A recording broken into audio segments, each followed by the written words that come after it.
How many times has this happened to you? Tired of chairs that don't have your back? Now there's a better way. Introducing the Smite Maxinomic chair, perfect for any occasion. Sitting, conversation starter. Sitting, game night with friends. Sitting, high-powered business meetings. Sitting, standing, sitting. Maxinomic chairs are complete with full positional settings, height adjustment, and rotation settings. There's no wrong way to sit, as long as it's Maxinomic. I'm Maxinomic, owner and operator of Maxinomic. Trust me, we've got your back. Maxinomic is a paid ad and cannot be trusted. Don't delay. Order your customizable Maxinomic chair today. Rest assured, this chair has your name on it. Operators not standing by. I think the only missed opportunity was that not only are the chairs great for sitting, standings, meetings, all that sort of stuff, but hanging out with your pups as well. Welcome back to the Smite Dog League. The Smite Pro League, season number 8. We got one final matchup here, and we got Ellie and Ramsey kind of taking us into it, and chat was begging for it. So chat, I'll give you a wave. Ramsey will give you a wave as I shout out our chair sponsor one more time, Maxinomic, and their Smite branded chairs. Needforseat.com is where you want to head. Dog not included, but if you have a dog, I've never seen this dog more calm, so that's great for me. God, she looks so sad. Oh, hello. All right, I'm going to give her a stick, send her off. Up to the bed she goes. Yeah, there's the lack of calmness. Well, all right. If I don't give her a treat, she's going to yell at me this entire death segment, so I have to do it. But thanks again to Maxinomic. Needforseat.com is what you want to look for there. Mifflin, we are right back into it, though, right back into the action. One final game this weekend, and it may actually be the most intriguing game, suddenly, of this weekend. The Kings have roared out of the gates here in Season 8, faster than any of us had expected. The Leviathans bring a very similar roster, swap Yarkor down to Hunter, bring in Julio, and they look fantastic. Fresh off the starting block here in Season 8 as well. And it all comes down to this one to round out this week in the SPL. Important standings implications here as well. Kings 1-1. Leviathans trying to stay undefeated. So, Miff, I have high expectations for this matchup. Yeah, I got to talk to Hindu Man a little bit earlier today, and I know chat is always chomping nice. at the bit for a little bit of Hindu Man knowledge, so I think I drop it here before someone else steals it from me. You have to do it in his accent, though. Okay, that seems a little bit insensitive to our fans overseas. He said, and I quote, I think that the Kings are going to be in the battle for second place. He really does have high expectations for his team, and I think that I can echo that sentiment as well. They have looked so incredibly cohesive. They've been working together better than I think anyone could have really expected, considering how new this squad is to playing together, that they're only going to get stronger week in and week out. And what we just saw the Bolt have such success with was this Kukulkan paired with kind of just one or two instances of really hard lockdown CC to just delete a target and then move on. That's what the Kings were doing in week number 1, and it worked great for this team. Seeing that synergy already between Captain Twig, Big Man Tings, Genetics, Netrioid, Variety, the whole squad has been a treat to watch, so I expect to see some more of that here today. Yeah, I do as well. Genetics in particular, I'm glad that he's on the screen right now, has been incredibly impressive, acting not only as the fantastic support for his squad, but also as one of the newer additions to this team, and the SPL acting as dominant shot caller for his team. So that has got to be a lot of pressure to put on the support over there, but he is living up to that role incredibly well. Yeah, Variety in the set up against the Dragons, soloed out Sanford Soccer once or twice, so despite a loss, still looking confident in those matchups. Sun Wukong, something that's got to be looked at here in this one. Let's jump on over to the Leviathans, though, Mifflin. This is a team that if there's anyone outside of the Dragons, who it seems like not many people, at least this early on in the season, are going to be able to give a run for the Dragons' money, if there's anyone that's going to give a team like the Kings a good show, and maybe it's the other way around, maybe it's the Kings who need to give the Leviathans a good push, it's this matchup, because the Leviathans, Myth, they look near unbeatable as well in the couple of games that we've seen them. Yeah, the Leviathans feel like they've come into Season 8 with everything that they learned in Season 7, and then a little bit more so. Yarkor, in particular, has been one I want to keep my eyes on, and one that I want to keep my eyes on in this set in general. You gotta imagine there's going to be a little bit of bad blood between him and Netrioid as they teamed together last year. Yarkor now inside the ADC role and plays it, I think, some of the most aggressive ADC play I think we've seen in the league so far. I'm sure he's going to be bringing that fight to Netrioid as well. And after what we just saw from hi-rez, it just feels right to talk a little bit about Julio, the new addition to this team here for this year, because don't the play styles kind of feel similar? This tier pick. I was praying. I remember was it you and I that were casting that one earlier on this weekend?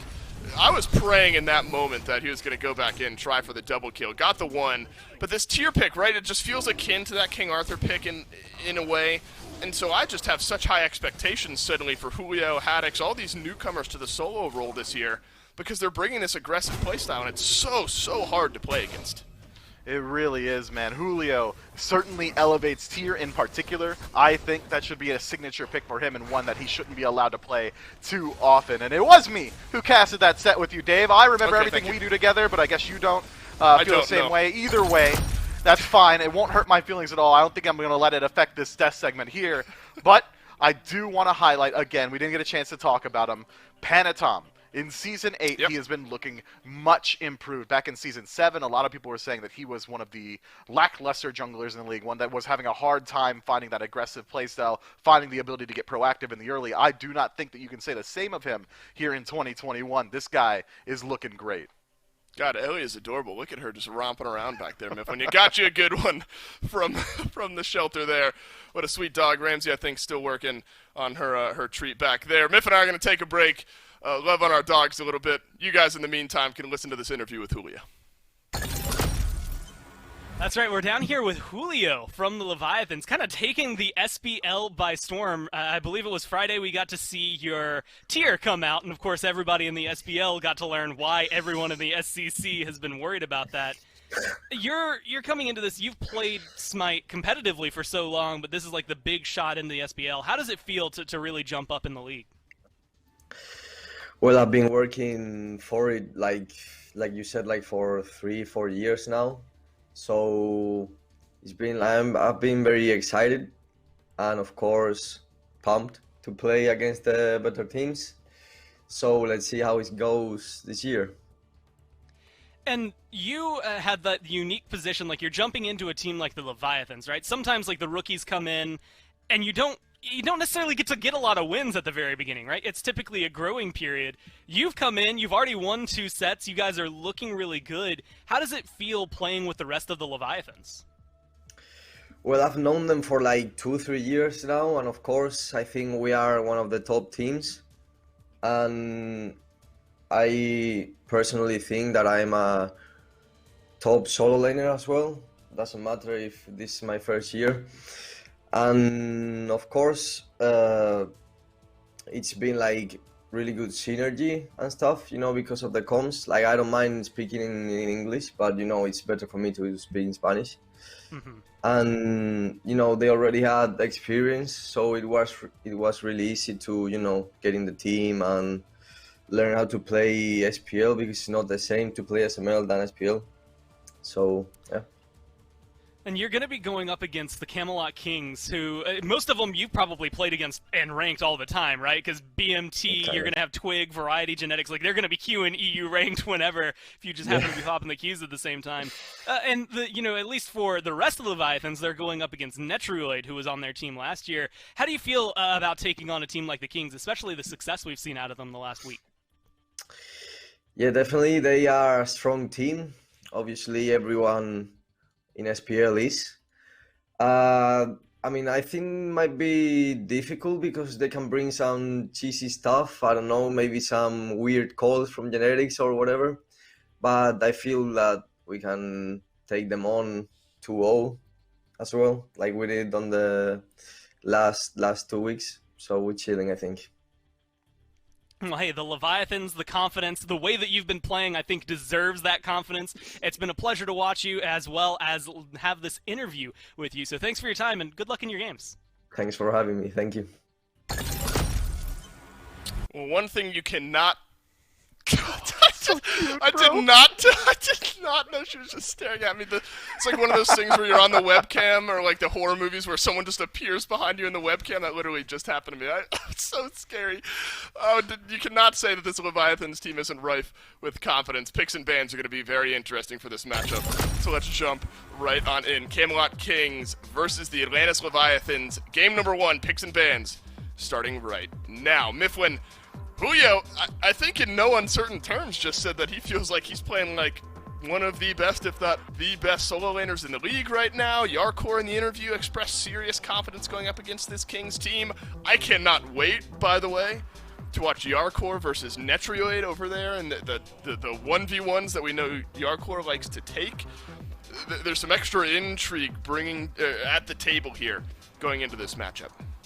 Yeah, gotta be blood boiling for some of these guys. I know that, again, you already highlighted that Yarkor Netroid matchup is the one I'm super excited for, but I know for a fact that Variety is not one that's going to allow Julio saying that he thinks he's one of the best, if not the best, in the league right now at solo. Variety certainly listening in and probably wanting to prove himself up there as well. Bans starting to get their way underway. Sobek and Scylla removed by the Kings. Largely standard bans there. The Leviathans remove Athena. I think rightfully so. Athena, for my money, one of the best gods in the game right now. But that's an interesting pivot. Naja getting removed from the table. Interesting. Who are they targeting out with that?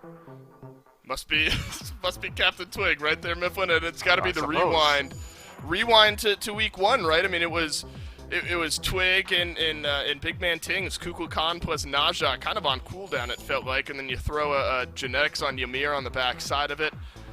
It just the tumbling snowball of setup, knockdown type action was just happening basically every single time that Twig was able to find himself.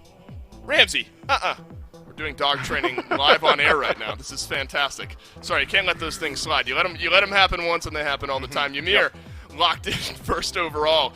And Mifflin, you wonder now if this is the beginning of that type of team composition where Genex is able to walk in, find those freezes, and then I wonder where the mid lane pick starts to go for Big Man Tings. What kind of follow-up reinitiation will there be, that confirmable damage out of the mid for BMT? Ymir top pick is interesting considering what is still available. Tiamat makes her way through bans, immediately locked in by the Leviathan. Tsukiyomi makes his way through as well. Wouldn't be too surprised if we see that one get locked in. But I think that Ymir is a strong pick for the Kings because of how they do elect to play. As you already highlighted, they love it when Genetics is able to just walk forward, find a freeze, find a taunt, find whatever form of CC he needs, and then get the immediate follow-up from his mid laner. It's going to be Heimdall locked in second overall by the Leviathans. That's definitely a pick that Yarkor has been loving. It's a very aggressive playstyle, almost reminiscent of what we saw from Panda Cat at World, just using that Bifrost aggressively, ulting for distance, and bringing the fight in the early. All right, so realistically, though, where do we land now on Tiamat, right? She's been picked, what, 3-4 times now? Didn't quite catch the graphic there at the bottom. We haven't seen her win yet. The split push has been very difficult to deal with. I wonder, I mean, look, the pick is strong. It just hasn't maybe seen success yet. But if there's a team that's going to find that success, talk about a team whose macro game is so hard to deal with in the Leviathans. You now add in kind of a free split push into that mix. I think the Leviathans might have a sneaky edge here with this pick. Miff, what jumps out to you there? What prompts the uh-oh from the Mifflin brain? Well, I'm just kind of pumped to see a super aggressive ADC matchup. Heimdall and On Her are going to be swinging for the fences up against each other. You got to imagine, again, I've been riffing on it a little bit here, but Netroid used to play with Yarkor. Yarkor moving over to that role kind of edges him out of the squad. So now Old Sanguine minus Netroid picks up Julio to fill out their team. Got to imagine there's got to be some high tensions there. Yamoja rounds out the top 3 for the Leviathans. That is an incredible top 3 for the draft. Tiamat, Heimdall, and Yamoja together. I'm sure all the Reddit tier list makers are actually salivating at the thought, and the Kings pick up Erlang Shen for themselves. That's very interesting. Likely going to be going to the jungle. Very early pressure pick for the jungler on the side of the Kings. I'm excited to see how this match goes. Already it feels like both teams are going to come out swinging. And look, I think this is important to say. Whenever we talk to Yarkor or any of the guys from the Leviathans, it's always this. They say, yeah, I mean, look, we picked the best stuff that's out there. Why wouldn't we? Until you guys are either going to take it away from us or prove that we can't play it against you. Why not take the best picks that are available? And none of those things have been the case here just yet. It is a Kali hover. Now, this would be interesting. This is a bit of a deviation from what we've seen as the standard as far as the jungle goes. But if you want to run someone down, this is the way to do it. Last couple of bans before we catch up here. It's tier for Julio. Just as scary a thought, maybe even scarier, as the Kali getting locked in for Panatom. So it's tier for Julio instead. Kukulkan taken away directly towards Big Man Tings. Remember, confirmable damage on the back end of hard setup is what this Kings team likes to do. So there's still a few chances to do that throughout the rest of this draft. Achilles taken away, as well as the Awilix and the Set. Set makes his way to the second wave of bans. I find that here pretty interesting, Myth. But this first 4 from the Leviathans looks very scary. Kings have a draft that is not to be scoffed at either. They've got a fantastic composition for running it down. Yeah, for running it down. I'm glad you said it there, Dave, because I think I would have had you not been able to slide it in towards the end. This is aggression across the board. Ymir, Erlang Shen, 2 of the most aggressive early game picks. King Arthur can hold his own in lane just against just about anyone. Maybe going to have a slight disadvantage with the sustain coming through from this tier. Another spicy pickup, Ra. I believe this is the first time we're seeing it in Season 8. That's team fight healing galore, as well as objective confirmation, but could struggle a little bit up against this dive potential from the Leviathans, especially with Serket getting locked in. That anti-heal, the ability to displace gods, Tiamat going to be jumping forward. You know Julio actually lives in the enemy back line. It's going to be a tough matchup all the way across the board, man. I'm so excited, because I think it really is just going to be 2 boxers lined up in the center of the ring, throwing wild haymakers left and right. That's the best way to do it, Mifflin. The Kings stick with a lot of what's been working for themselves, that confirmable long-range ultimate there out of Big Man Tings with the Ra. Ra was so popular towards the end of Season 7. Now a bit of play here at the start of Season 8. What's the mindset here for this Kings team? Is it just send King Arthur on one side, and the other side, Tyr's going to be sent in? I mean, are these 2 similar team comps in your mind? Just who capitalizes better? I think that the Kings are going to have a distinct edge in the early game, but they might fall off insofar as late game team fight prowess. They're going to have to play the late game team fight a lot more withdrawn, I think, utilize that healing from Ra to elongate these engagements, whereas the Leviathans, as they scale in the late game, they've got some pretty nice counter matchups. Serket into Ra feels pretty good. Serket into Erlang Shen feels pretty good as well. That 9 turns blessing, usually utilized in the 1v1 for the heal, does not work against Serket. That anti-heal going to be huge for him. I'm pretty excited for how this one goes, but it's kind of been the story of the Leviathans since they've existed as Sanguine, now the Leviathans. If they make it to 25-30 minutes, that's always been the advantage state they've been looking for. Myth, this has been kind of the highlight of the week. This has been the game that had the most intrigue, the most question marks, the most potential around it. Look, Ramsey, oh, she's yawning now. I thought she was breathing out of excitement. It's the matchup of the week in the SPL, powered by Alienware. Camelot Kings Atlantis Leviathan starts right now.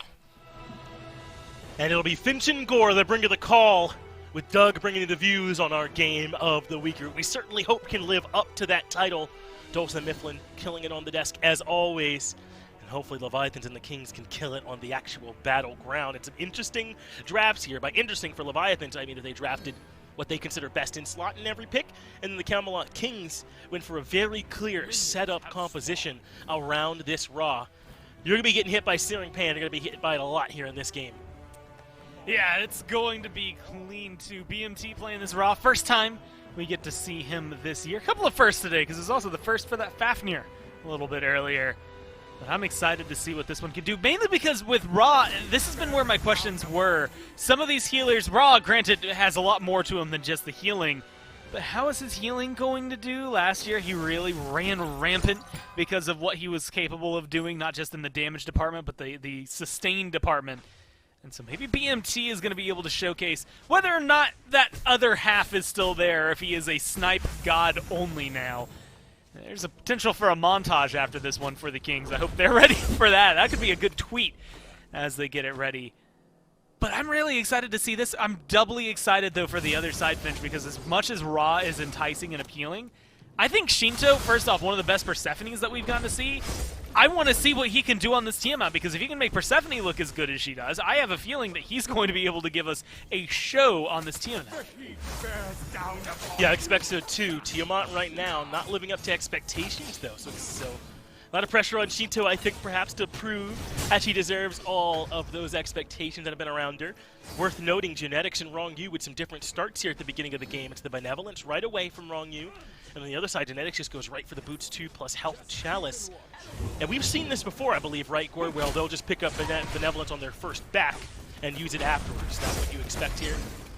Yeah, I wouldn't be surprised. And that flexibility of being able to pick up a starter item pretty much kind of whenever you want is always nice as well, but it does mean he's lacking those stacks early on, or those stats early on, and that might affect the amount of aggression. I mean, normally Ymir, especially Ymir on her, I'm thinking of this as a lane that's going to be in your face from the get-go and causing disruption and distress immediately. So Genetics may be hitting the brake pedal, at least on that one. He also went beads, so he knows that he's trying to stay safe, and I think recognizes that this is not necessarily going to be a free lane. Not necessarily, and showing that they want some safety in all those relics. 5 sets of the purification beads, a couple of blinks there for Julio and Panatom, who'd rather be the ones to get the party started. Perhaps a necessity up against this Serket, who has such a threat. Cobra's Kiss with that last breath ultimate of being able to lock you down and never give you a chance to interact is wrong. You wants to go for a bit of a purple buff invade, and looks like he might have been successful. I expect Netroid to pick it up if it wasn't, so maybe good work there by young Ronnie.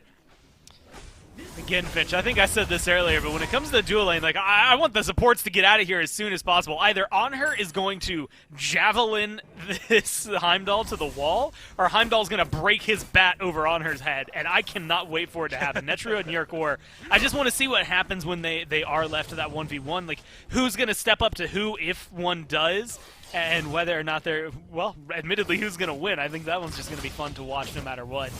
It's going to be reliant on Rongyu leaving. Looks like he might be making his way towards mid now. Genetics still kind of hanging around. As you said, maybe just waiting at this point to try and get some gold in his pockets to be able to purchase not only a boots upgrade, but get one of those starter items online as well.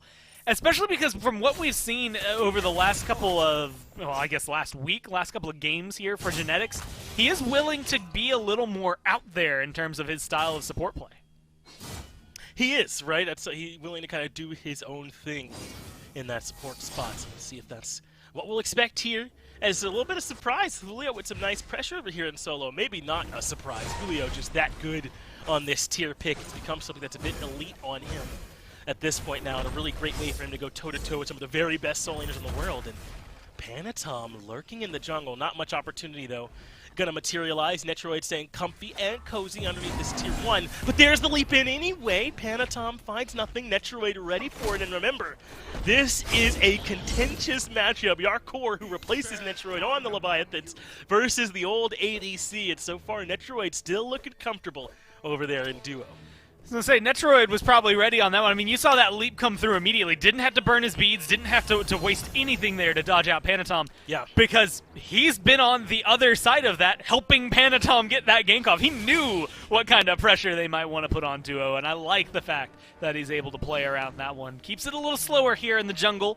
No first blood as of yet, but it does keep things interesting, especially because you get Twig pushed off of that Naja, an interesting ban that comes through, something that really kind of he's been playing, and he's been playing alone. If that was here to combo with this Ra, it would be devastating. So maybe just not even clairvoyance, a little bit of luck there for the Leviathans. Ban out something you know Twig's been loving, but you get a double whammy because it doesn't quite synergize as well as the Naja does with the Ra. So Erlang Shen's still going to be great, but Twig has to step up, I think, a little more than what we would have been expecting otherwise to make this one work and look good. But man, oh man, it feels palpable, the pressure between these two teams that is forming as they just start looking for invades, looking for ganks. Right now, Leviathans are playing very proactive, like they keep getting into position to try and catch someone on the Kings out.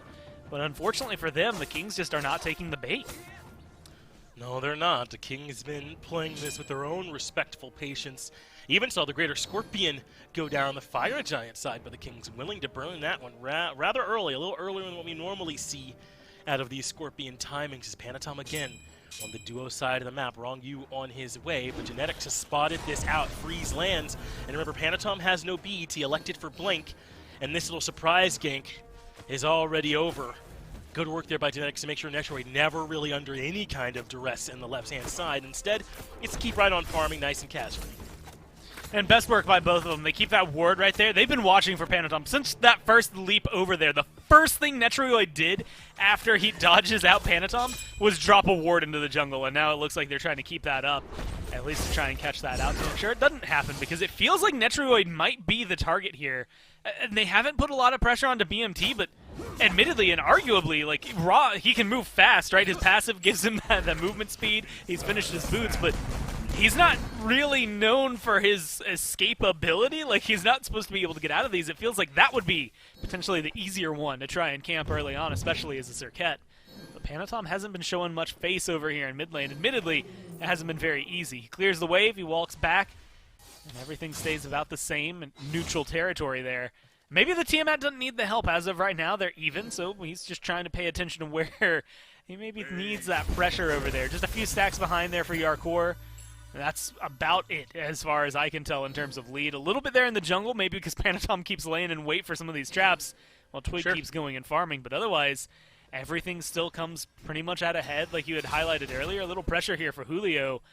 And I'm excited to watch that one. Just his tier is such a treat to be able to watch in general. But what he can do, especially up against a King Arthur, once it transitions to the late game, this could be a very, very enticing solo lane. Worth noting, the gold theory is just up. Once again, the Camelot Kings with pressure on these Scorpions take down the one on the Gold Fury side now.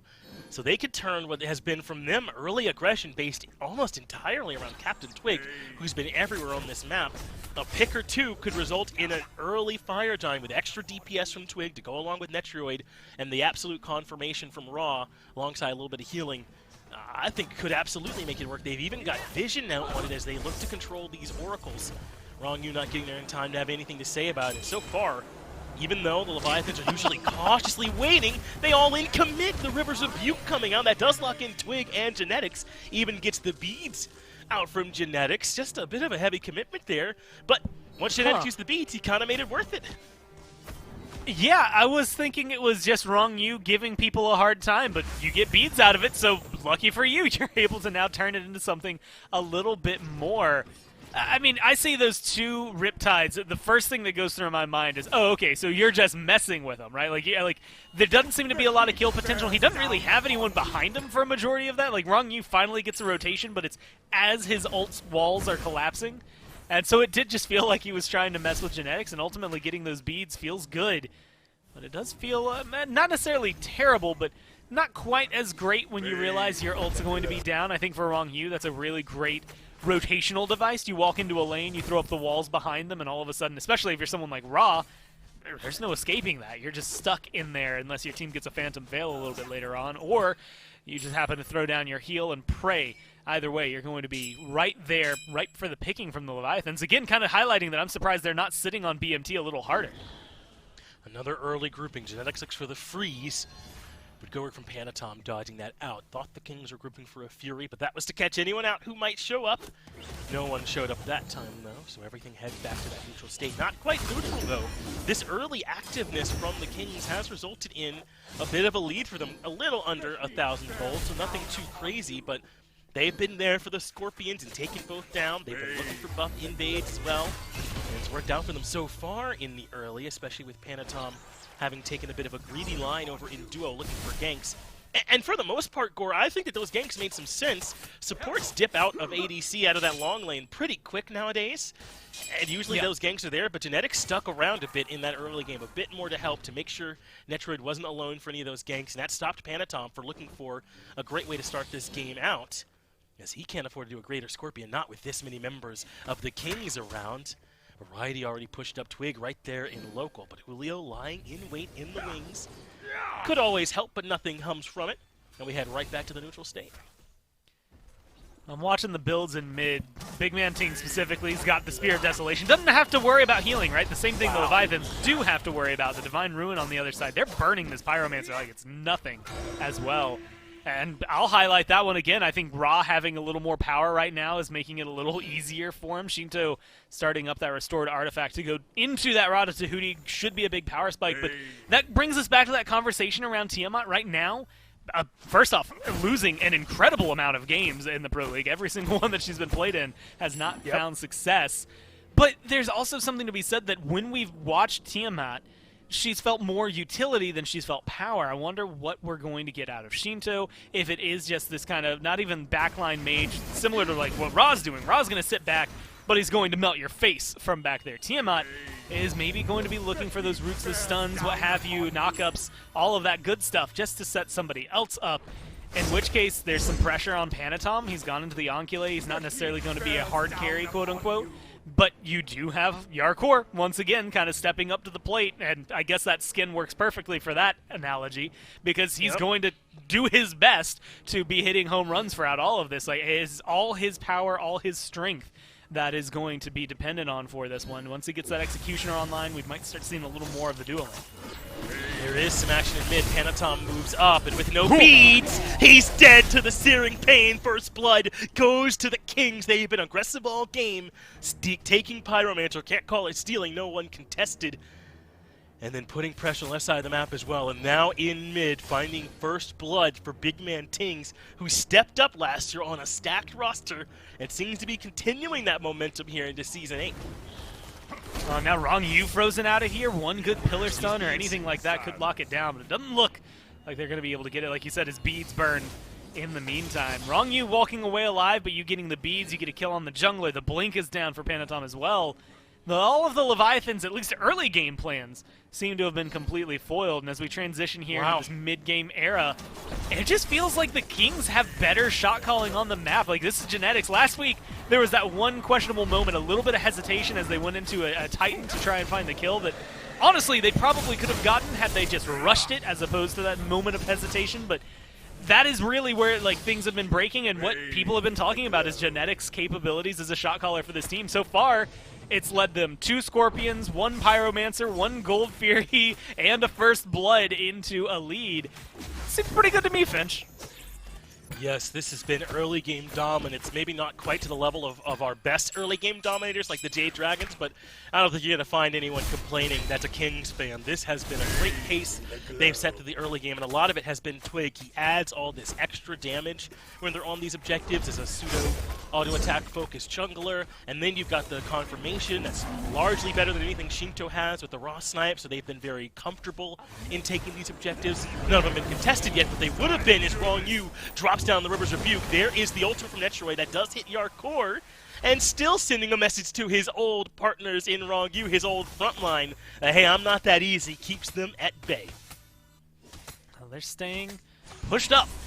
The Leviathans, in fact, getting aggressive to the tower line. They're not going to walk in. Well, no, with the minion wave, they feel confident. They're just going to try to whittle away at the tower, though, not looking for Netroid or genetics. I think it's interesting, though, Twig, look, he's making a beeline over here to the duo lane. He knows what he can do. Tiamat's there in the jungle. This is going to be an interesting dynamic. If Twig can walk away with this without getting noticed, and he gets past the Vine Wall, I think conveniently, they're going to be able to see him here on those wards. So a dual lane gank now in the cards. That Impale stun would have helped so much. There's a big freeze though, and the leap in, and Yarkor handled from the gank coming from Twig, and Netroid gets the kill. It shows up exactly the way that Netroid would have liked to see it. He gets the kill on his replacement with a little bit of help from his new jungle. And you heard him, the gods going ham in chat. I heard what Anher and Ymir voices coming through on that one. Just letting them know their place. Something that we know the Leviathans from last year like to do. I think Netroid may be carrying that habit over to his new team. Just to get those spam last, spam toms, spam jokes, whichever one they happen to be hitting at the time, all the way through. And so far this game, Finch, they haven't had a lot of opportunities to use it on the Leviathan side of things. They are down, what, 3,500 gold almost? Maybe a little less, 3,000 at the minimum. And that is a devastating blow. We saw the experience charts as well earlier, starting to shift very dramatically in favor of the Kings. Everybody's got at least a 1-level lead, and honestly are starting to push 2 levels. I think Captain Twig specifically is in that area where Panatom fell behind earlier, so he's starting to get just a smidge ahead. Might be able to hit 15 before Panatom ticks over to 14. But that is an impressive lead that they've been able to build up 15 minutes in. I will say, though, it is not enough to convince me the Leviathans are out of that. What they've done in their late-game team-fighting phase is enough to impress anybody and always keep them counted into pretty much any game that they are in. All they need is one good 25-minute fight, and all of a sudden they're back in control. They certainly are capable of doing it. We know that is right in the wheelhouse for the Leviathans, but will the Kings even give them a shot? Yarkor is still keeping on the pressure in duo, and now the snipe comes through. The Kings take care of the Pyromancer, even with the Leviathans local. And look at this, Panatom lurking around, not going to gank duo, just invading the camps a bit, and Yarkor has backed off. Listen, not a solo kill for Netroid over there on Yarkor. I don't know if the rivalry's settled just yet, but I'm sure Netroid loves getting a chance to have the very first laugh on his first rematch with the old squad. Leviathans will have got to find a way to stem this bleeding here, Gore. It's getting close to the point where I'd start to worry, even with a team as good as Leviathans at coming back in the late game. You don't want to let this Erlong Shen get too much further out of control with his auto-attack focus nature. He might be able to just win the 1v1 up against Yarkor or Panatom if they're not careful. So got to make sure that they keep this one about at this point. Don't let the lead get any worse than it currently is. Yeah, I think Twig, this is something that I kind of talked about in the offseason, talked about I think last week when we were looking at him, but his transition back into jungle has been really fun to watch because I think a lot of what he did as a mid laner still had jungle style, as even now he's looking to help lock down Panatom. It's the style that he kind of kept as a mid laner was aggressive, kind of jungler-esque play, diving in places where no other mid laner ever would. And now it feels like he took the lessons he learned as a mid and is still applying it to his jungle, like where he puts his pressure, is recognizing what BMT might need. It's just made him Mr. Worldwide, right? Like, he understands what he needs to do a little bit better. And we were talking about it maybe taking a little bit of time to get the Season 8 specific jungle under his belt, similar to what we're saying about, like, Scary D, where it's like, man, this is going to take a little bit. It is different this year than it has been before. But it seems like he's been adapting pretty well, and the fact that he's forcing people to ban out his Naja, similar to the way Johnny's forcing people to ban out Loki, is already a great sign for him. Well, good news, the Leviathans are already starting to group, and that is when they Voltron together and become that nigh unbeatable late game. But the Kings are grouped up as well, and they've started this fight around the Primal Fury, or at least more posturing near it. Haven't quite started this one just yet, but the Leviathan's still close and can step in at any point. Quick relic roundup. The Camelot Kings largely got blinks on the back of those beads and a couple of Aegises on their carries. Not a ton of teamfight relics like a shell or something like that. There is a fully upgraded shell for Wrong Yu, but the Leviathans don't have a ton more. As Netroid puts some good damage into Wrong Yu, then retreats back to the squad.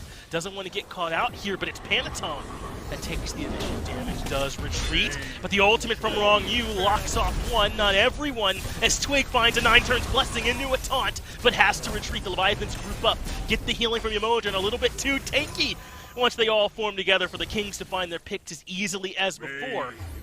They need to make sure they win this next fight. If they give this over to the Leviathans, then we'll see a tale as old as time as they start their comeback.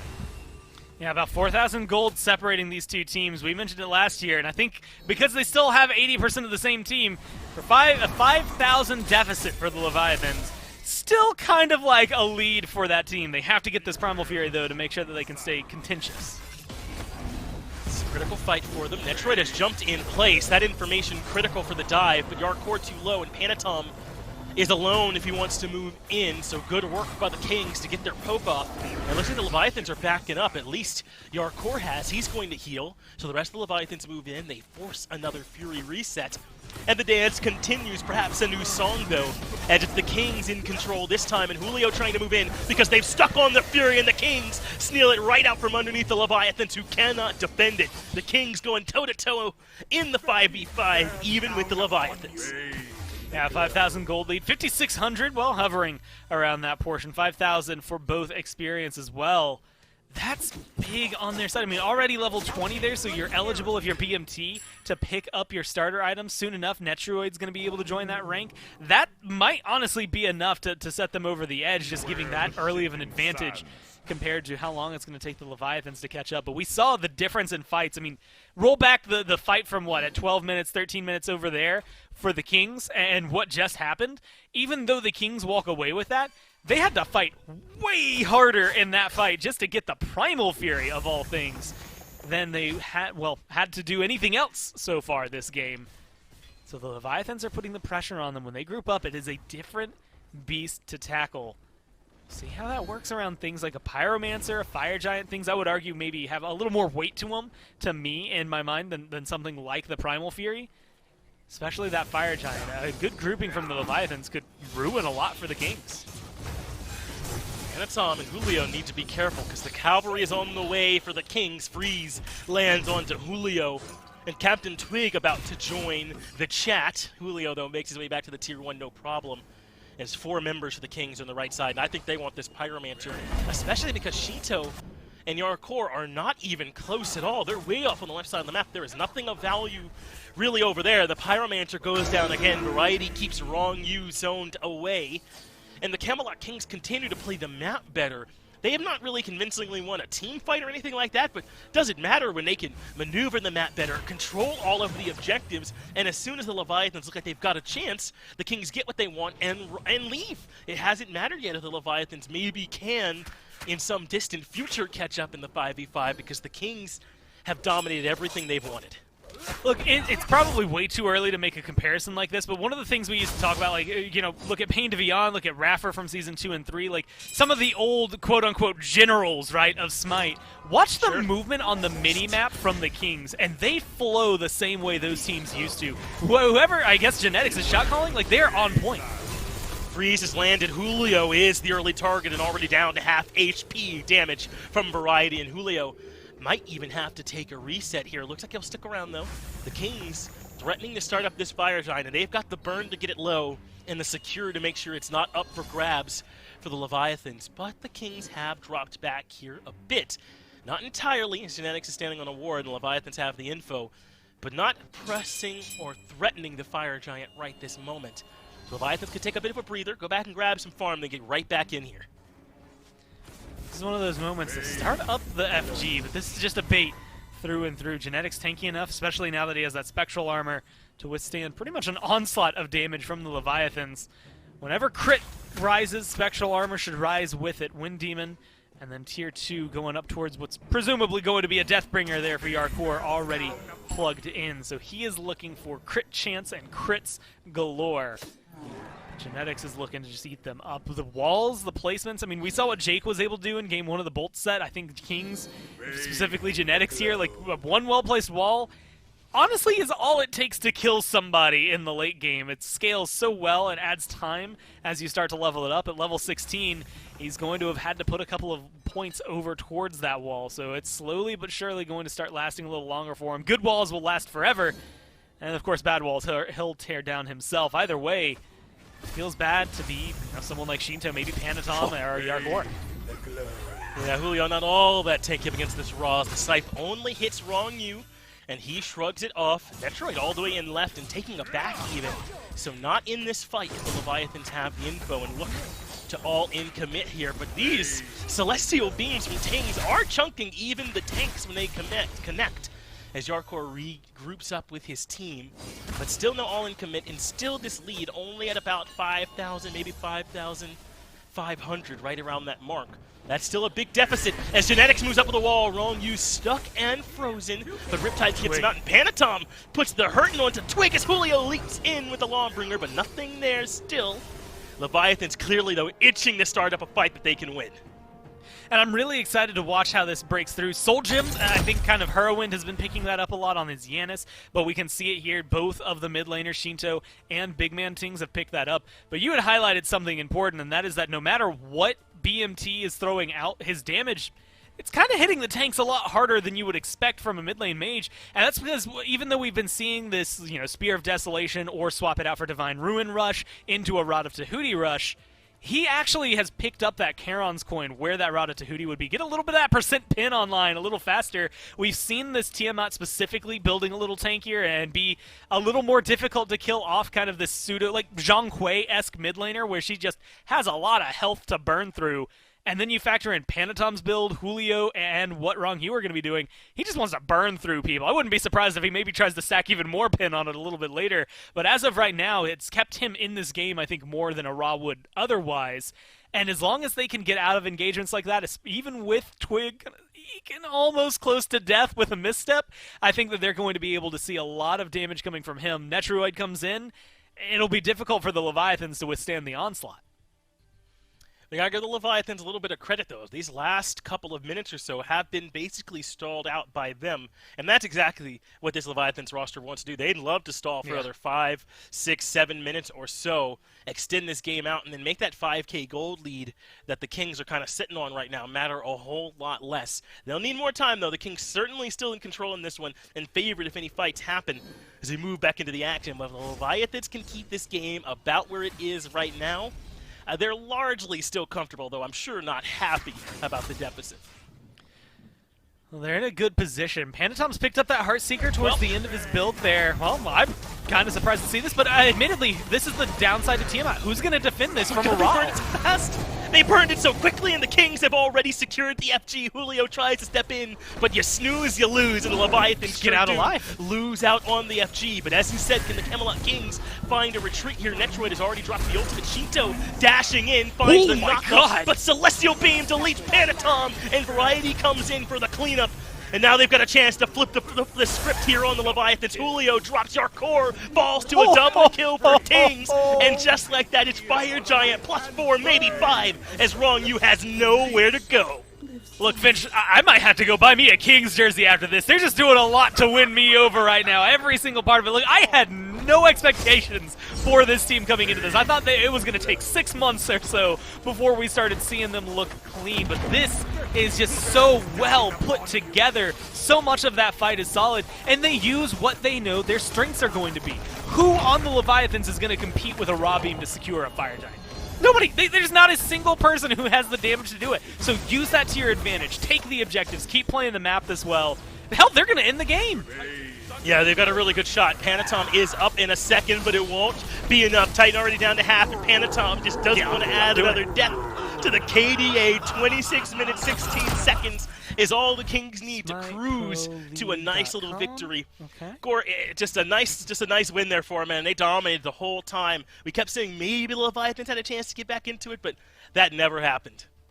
Look, all I'm saying is right here, I'm on it, shop.smiteproleague.com. You scroll down just a little bit, and right there's a Kings jersey. Like, it just feels like it's so easy to jump into this because they look so good together. And a lot of what we were thinking were going to be strengths for Leviathans fell apart. Honestly, a lot of the expectations I had for Tiamat coming into this year have fallen apart. I mean, granted, most of that was banned for 5 weeks. But yeah, she has not won a single game that she has been locked in. And if you're willing to, I don't even know if I can call it a risk anymore, but if you're willing to risk it, it seems like it's kind of paying off to let Tiamat through and forcing the other mid laner onto something that's just not going to succeed. I know the whole team played well for the Kings here, but for me, that's Captain Twig dominating the early game and setting his team up on the right pace. They never let go of it the entire game. Congrats to the Kings on their Game 1, but the job not done yet. We'll come back after the break to check out Game 2.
with the Kings win in game number 1, brought to you by 2 kills and 1 deicide, and that's basically it. And all the jerseys that you see our players wearing, brought to you by Insight Apparel Company, our official merchandise sponsor this year. In the SPL, shop.smiteproleague.com is where you want to head to grab one of these sweet jerseys that you see on screen here, hoodies, t-shirts, all that sort of fun stuff on that website as well. So once again, thanks to Insight Apparel Company for sponsoring our apparel for this year in the SPL. Mifflin, look, I mean, this is about as much of a Leviathans game as it gets, it feels like, where you kind of get this long, slow burn, one big team fight, and then the game's over, but it's the Kings who do it that way. They get a first blood, a pick, 1 deicide, and it's over. Yeah, first blood into gold tree, into 1 more kill, into a deicide, and that's literally the breakdown of the entire match. 7-0 is the slash line at the end of that one. It felt like, to me, the Leviathans made a decision in the early game, a decision that they're used to making as well. Camelot Kings have a very good early game draft, so we're going to try our best not to fight them. Unfortunately, the Leviathans just fall incredibly far behind. Unfortunate if you are a Leviathans fan, but fantastic if you are a Kings fan. And by the time we do, 25 minutes in, group up for the first real 5-on-5 engagement, they're fighting into a 6,000-7,000 gold deficit and get immediately crushed into the game-winning play. Yeah, I feel for Jithens back there gathering highlights for us. What a snipe there from Big Man Tings. Yeah, this is your highlight for the game. One team fight, basically. That's to say your kill highlights that we're showing you. There's plenty of small moments, pushing, pulling. There's a 4,000 gold lead, 4,000 gold lead that the Kings built up just through good micro play. But in the kills department, it was BMT with a few, Variety Netroid with a couple, and that's basically all she wrote. Mifflin, it is not often, if maybe ever, you see this Leviathans team blanked in the kills department with how touted they are in the team fight area. So you wonder if they're reeling a little bit here after game 1. I think that probably surprised the Leviathans with how one-sided that went for the Kings. I mean, it'd shake me to my core, certainly, right? Yeah. Never want a goose egg on the kill column for an entire team, right? Not a single assist to be split across the board. But I think the Leviathans are a squad that have strong mentals. We heard it in the interviews. They have confidence in themselves, even considering they've got some new players to the league. They've got some role swaps. They still are in contention for one of the top spots inside the league, as are the Camelot Kings. So I think there's no shame in losing that one. And when it's as clean a blowout as that 20-minute or so game, I think you can go ahead and write that one off. All right, we messed up in P's and B's. Yep. Let's adjust a little bit here. Well, speaking of P's and B's, Mifflin, why don't we just go ahead and take a peek at P's and B's for game number 2. Tiamat, do you pick her? No, I don't think I do anymore. I've lost faith in Tiamat at a competitive level. Let me go ahead and hedge that with at a competitive level. The strengths of Tiamat comes from, in ranked, in casuals, the ability to split the map without coordinated play. In competitive, when you're in communication with the entirety of your team, you're used to playing together, it's very easy to stop these things from happening. Very easy to stop these lizards from taking out phoenixes and towers and the like. And that removes a lot of the utility of that pick, and I think a lot of the viability of that pick as well. We've officially reached the point where Tiamat isn't getting banned all that much anymore. 75% ban rate is from the first week of games here in the SPL, and slowly Tiamat has faded out of the ban column into the pick column, and there has been no success found on that pick. Goose egg in the win column for the Tiamat up to this point. Athena continues, though, to be banned. 91% ban rate. Was very similar to Tiamat until... who knows what's happening with Tiamat priority. We'll see if she's left open once again. The Tiamat is left open once again. If it gets picked, TBD, depending on how the rest of these picks and bans wind out. Another Naja takeaway. Captain Twig didn't seem too bothered, neither did Big Man Tings there. They still found a way to find that 1-2 punch of CC, big burst damage lockdown with the Ra in the Erlang Shen, but the Naja may be just a little bit better at doing that. So picking your poison are the Leviathans here at the Naja ban. On the other side, though, taking a couple of picks away from Rongyu with the Ymir and the Sobek. Neither surprise there. And then a Guan Yu to finish off the first 3 bans here for the Leviathans. Standard meta across the board sans that Naja ban targeted towards the King's jungler, Captain Twig. Kings still got 1 ban left that they can go ahead and elect to drop. It's going to be a Raijin ban coming through. That leaves a ton of value on the table. Feel like we're going to be saying that a lot. There's just too much that you need to ban, it feels like, in Smite right now. Sukiyomi makes his way through. Yamoja. Tiamat is there as well. I was going to go ahead and I wasn't even listed, Dave. I'm not even worried about it. But the Leviathans go back to it. Dave, you're nuts, man. Shinto, I guess, says, look, game 1, not indicative of what I could do on this god. Let me run it back. Let me show you the damage output that she can have. And to be fair, Shinto does drop 11,000 in the first match. Almost direct parity with the opposition there, the Kings. So I think that he can certainly prove that she does have value. Maybe not that OP top pick that we associate her with, though.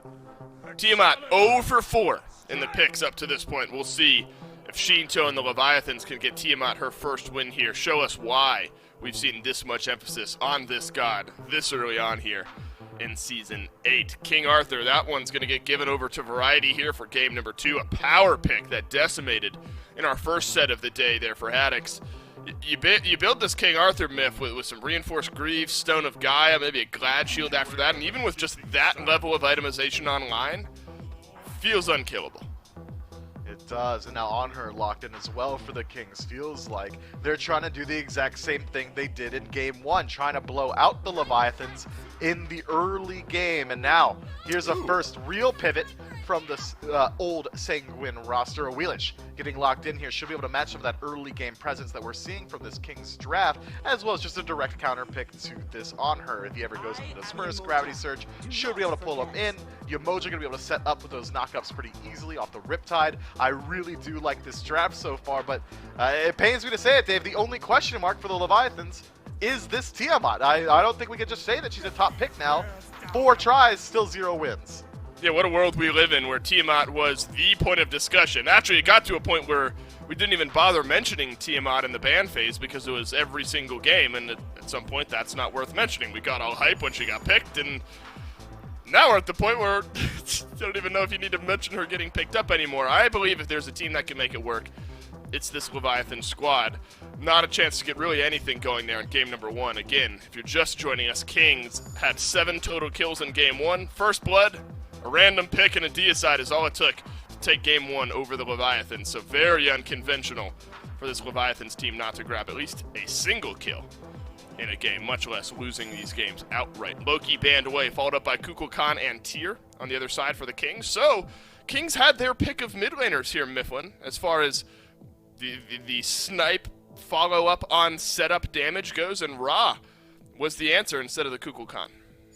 It was. This Raw pick likely would have got banned away by the Leviathans had they not taken it in their top 3, but I do want to highlight the pick order of the Leviathans. How often do you think a Wheelish is getting banned out? Do you even really associate a Wheelish as one of Panatom's signature picks? I don't think so. So they may have been able to pick it in the bottom or so picks in this last 2, and it would have allowed the Kings to maybe pick another god that would get countered out by that Gravity Surge. It might be a slight missed opportunity there as Ares gets locked in, and this is going to be a very strong pick. Tiamat only has CC immunity when she's in that 4-legged stance with the ultimate. A Wheelish doesn't get it ever outside of Beads or Magi's, and Yamoja as well going to be forced into picking up that defensive relic for herself. This Ares pick gets value already just because they wait a little bit into the draft and see that the Leviathans are going to be exposed to it. Yeah, it just seems like this Ares has the chance for massive setup for the Ra, right? With the big ultimate there. It's going to be about where's the CC immunity lie, and can you get those beads offline on the Leviathans? Because if you get a big-time pull in there, the fight is just effectively over if Big Man Tings is able to follow up with it on a consistent enough basis. Sun Wukong left to Huyo a little bit further down in the draft. This Cullen actually is the one that ends up getting banned away there. So, strong solo lane matchup here, Mifflin, between the King Arthur and the Sun Wukong. And then a Chernabog will be the hunter pick here for the Leviathans.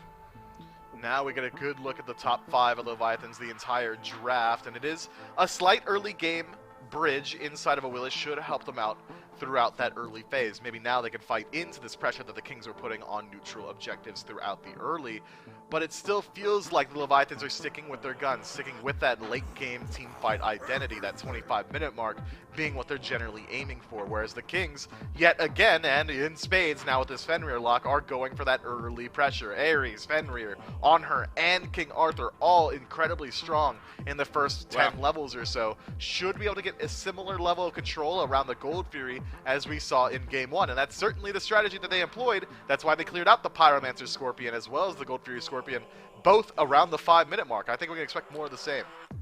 Yeah, you think this Kings draft wants to kill one person, they're going to be able to get it done between a Fenrir, Ares, Honor, King Arthur, and Ra.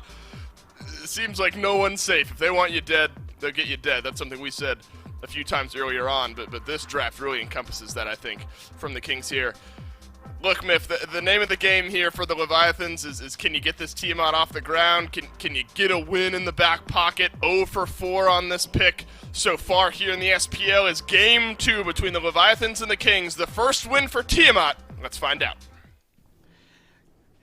Excited to drop into this good set and see if the Kings can keep it up or if the Leviathans can take us to a Game 3. Gore, I bought Leviathan stock back on Waiting Room this week. I bought in on this team, and they were 2-0 when they were looking unbeatable. And I'm not going to sell now just because of one loss. But the Kings are looking good. I don't think there's any way around it. And it's going to be tough to stop them when, again, they have this Finra in Twig's hand for early pressure. I don't know if it's quite the same as the Erlong Shen in terms of DPSing these objectives, like how it was before, but it's not going to be bad, and it might be even better at finding picks. The thing I'm wondering, you bought stocks in on the Leviathans. I'm wondering how people are feeling about this stock on Tiamat right now. Look, I feel like Shinto, Tiamat, that should be a combo in my brain. It tells me that should be as deadly and as frightening as Shinto Persephone. But I'm having a lot of trouble letting my brain convince me that that is still a fact and something that I should honestly hold on to. Not necessarily through Shinto's fault, as much as it might just be Tiamat. The problem, I was talking to you about this, I think there's a lot of things that maybe are going to be problematic, but especially here, the Camelot Kings just have more objective control because of the Ra, because of how often that ult's going to be up and how much more damage it's going to do than any ability on the Leviathans. I expect to see them put the same amount of pressure onto objectives that they did last game. Those Scorpions, they should kill pretty much the same minutes, right? Minute 5, minute 6 that they did last time. Same thing there, the Pyromancers and the Furies. I think they're just going to have control. Well, right now, the dual lane control pretty clearly going to the Leviathans. You think Yarkor and Wrong You have something to say to young Netroid? Because it looks like it to me. They got him under his tower and saying, hey, drop some VETs, VELs now if you can. Without your jungler here, we'll see if that ends up being the case or if Netroid, again, can prove his worth here in the long lane. Kind of zoom out and take a look here. Blink for Genetics and Blink for Twig. No beads, even against an Awelish who could pull Fenrir relatively easy off that Unchained pull, or even a knock-up coming from Shinto or Julio or Wrong You. There are a lot of options out there, but it doesn't seem like Genetics or Twig are all that worried about it. Yeah, I'm not sure they're really going to be stressing too hard about what the Leviathans have. After last game, I mean, we were even talking about it between games, but they weren't playing behind because the Leviathans wanted to take a slow game. They were playing behind because the Kings were playing the map better, and I think that's something that they're going to have to face. But look, Panatom did this last time around, didn't find the gank he wanted. Level 3 here now on a Wheelish. Might be a little more successful, especially in finding something like an Ares. And here comes the Panatom. Gank Genetics is the target, and Yarkor on the board first. Couldn't find my eyes there as Leviathans find themselves finding first blood. And they're the ones with the early duo lane gank. Panatom wanted that last game, Gore. Remember, he hung around on that Serpette looking for opportunities, but Netroid hung out under the tower, didn't give it to him. That time, though, they switch targets and take Genetics. And being able to find that kill early on, so crucial for them. Again, that dual lane's already got pressure. Yamoja is going to be able to apply a lot more, especially with the Chernobog beside her, than Ares on her is going to be able to. Genetics and Netroid can take a little bit longer. And Netroid, or sorry, specifically Genetics, like the Ymir going for that Boots 2 start, kind of skipping the Benevolence, loses that survivability on Benevolence, but gets the aggression from the Boots here. I mean, it's Ares, right? You can't necessarily do that. Even if you're running people down at level 1, you're going to chain them and they're going to walk away. Maybe you force some beads, maybe you force them to play awkwardly, but I feel like this Ares is going to take a little longer to ramp up. At the same time, he's got good clear in the lane. He's going to have that % damage on his flames and those chains later. All 5 of those beads are going to be on cooldown at one point or another for the Leviathans, and Genetics is going to have a lot of a heavy hand to do with it. Otherwise, it's going to be Twig. So no matter what, someone's getting pulled into something. That's going to be critical here in this game, is can Genetics find the pulls? Because I don't think there's much question if the big man Tink's follow-up will be there. We saw the snipes last game. They were all on the money. Can Genetics provide the opportunities, though, out of the support role? Going to be the critical question. We've seen Aurora come to this Ares pick. We have seen it, not an unheard of pick here. But something that can be a little tough to execute on is Wrong You trying to bring the hand to Detroit all on his own. Well, in comes Yarkor using Churn to Bog ult, but they cannot lock Detroit down. Best case scenario likely there would have been getting beads anyway, but I like that they went looking for it. And I believe Panatom was nearby as well, and is still nearby. We'll see Genetics come through, so this back will get canceled. Panatom will have to move on, but I like what we're seeing here in the dual lane in terms of aggression. And Twig, this time, is doing much more of this sort of keeping his head down style. He hasn't really come over here to the dual lane at all yet. And honestly, I'm not surprised. Now that he hit level 5, I think we can start seeing a little more Twig, but he's been a little slower overall, just trying to focus on the farm. Granted, last game he was able to get a little bit more of a lead over Panatom specifically because he spent a little extra time farming as opposed to the ganks. But this time around it's not working the same way. About a 1,200 gold lead, but last game it was the Kings. This game it's the Leviathans who have been able to pick that up. Some of that's going to be in your First Blood bounty. A lot of that's going to be some of this extra farm that they're getting in terms of the neutral camps and what have you, maybe even steals that have been able to come through over there onto the left-hand side. So I like the way the Leviathans have changed up this early game approach and are being not even more proactive, but they're kind of stopping the Kings from being as active this early on, and it's opening them up to do what the Kings did last time. Yeah, you think you guys are the only ones that can take the Greater Scorp earlier in the game? Well, say hello to the Leviathans as they grab one themselves here, Igor. I wonder if they'll keep control over on the Fire Giant side one as well. This is a complete script flip here so far in terms of who has the early game pressure and which jungler is getting more involved as Wrong You just walks up and drops his ult on top of on Big Man Tinks' head. Now Tinks does not overreact, keeps his beads in his back pocket, and that's just a big cooldown for Wrong You that doesn't find much. And the Fire Giant Scorpion will indeed be going over to the King, so they split them this time. Ultimately, I guess, kind of washing each other out at that point, but it's still been a little bit of a gold lead scooped up for the Leviathans. That's going to fluctuate ultimately from wave to wave, but the fact that they've got over 1,000 in their favor is enough for me to start saying that you should feel confident in their capabilities. Whether or not Shinto goes for that Divine Ruin first, I think is going to affect his power spike. Same thing for Tings, whether or not he rushes. What I'm going to guess is another Spear of Desolation here, right? He has no reason really to change. I expect a lot of the same. The Kings are going to be a slower-paced team this time around, I think, just from the merit of what Ares can do versus what Yemoja can do. I don't even think it's necessarily that Ares is going to be forced to sit back. I just think that Wrong You kind of gets to dictate things as a support when he's playing Yemoja versus something like the Ymir last game, which kind of stopped him from having the same capabilities.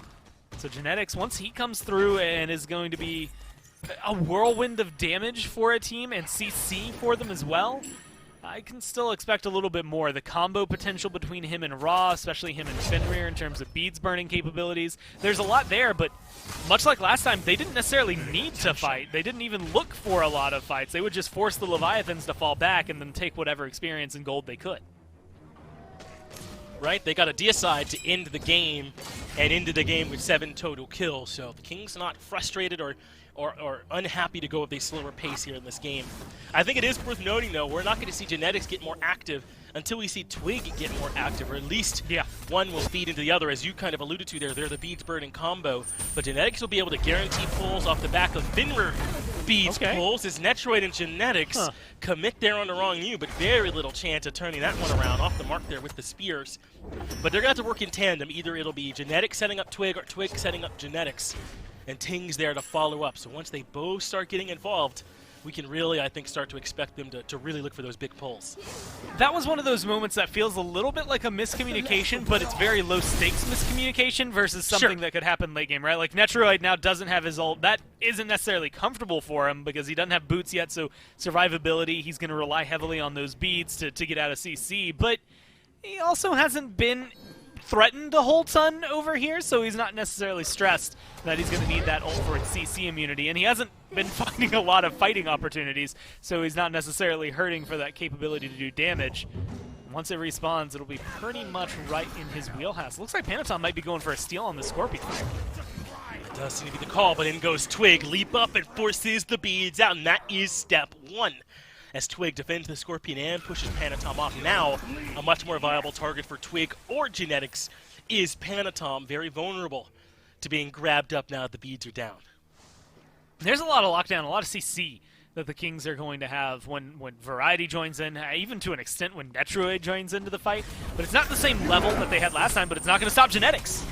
Yeah, Panatom is guaranteed pull, and it's a guaranteed kill off the setup, but Genetics dies as well, 1 for 1 so far. But Wrong You needs to keep up the running because the chase is right behind him. Variety commits in the solo laner on the left side of the map and taking too much damage. Our core finds himself a double, and Variety has to take a seat. Meanwhile, Chernobog up, but where's the target? It's Netroid. Wrong You wants to take it to the old ADC of his team, and so far, he's coming out way ahead. In fact, it's a triple kill. I mean, Yarkor just does exactly what I wanted to see out of him this time around. Last game, it took a while to get there. This time he's feeling himself, dives in onto Netroid, shreds his health, has virtually no mana to deal half of that damage, but is still able to get there with those autos. If you lose just Genetics, that's not a bad trade. They get Genetics for Panatom, that's actually better for you if they're the Kings. Then Variety dies. Then Netroid dies. Everything spirals out of control there. Really good control and bonus damage from Wrong You and Shinto. It just made it so much easier for Yarkor to just do Yarkor things. He's 4-0 now, and I think you got to be able to give him the credit for it. When he is comfortable in that carry role, he is the carry now. Like he has stepped fully into it. It didn't take him any time to do so. Let's make sure he can hold on to it if you're a Leviathans fan and kind of continue this route of control. I like this. Is this a Gold Fury start up? Looks like maybe no in the end, just walking past. Maybe it turns into a Netroid gank because he does not have beads and is quite susceptible. He needs the leap over the wall but cannot find it. And Panatom comes back. Netroid bully squad is what the Leviathans are turning into, and that's critical. That they finally get some kills onto someone that's not your core.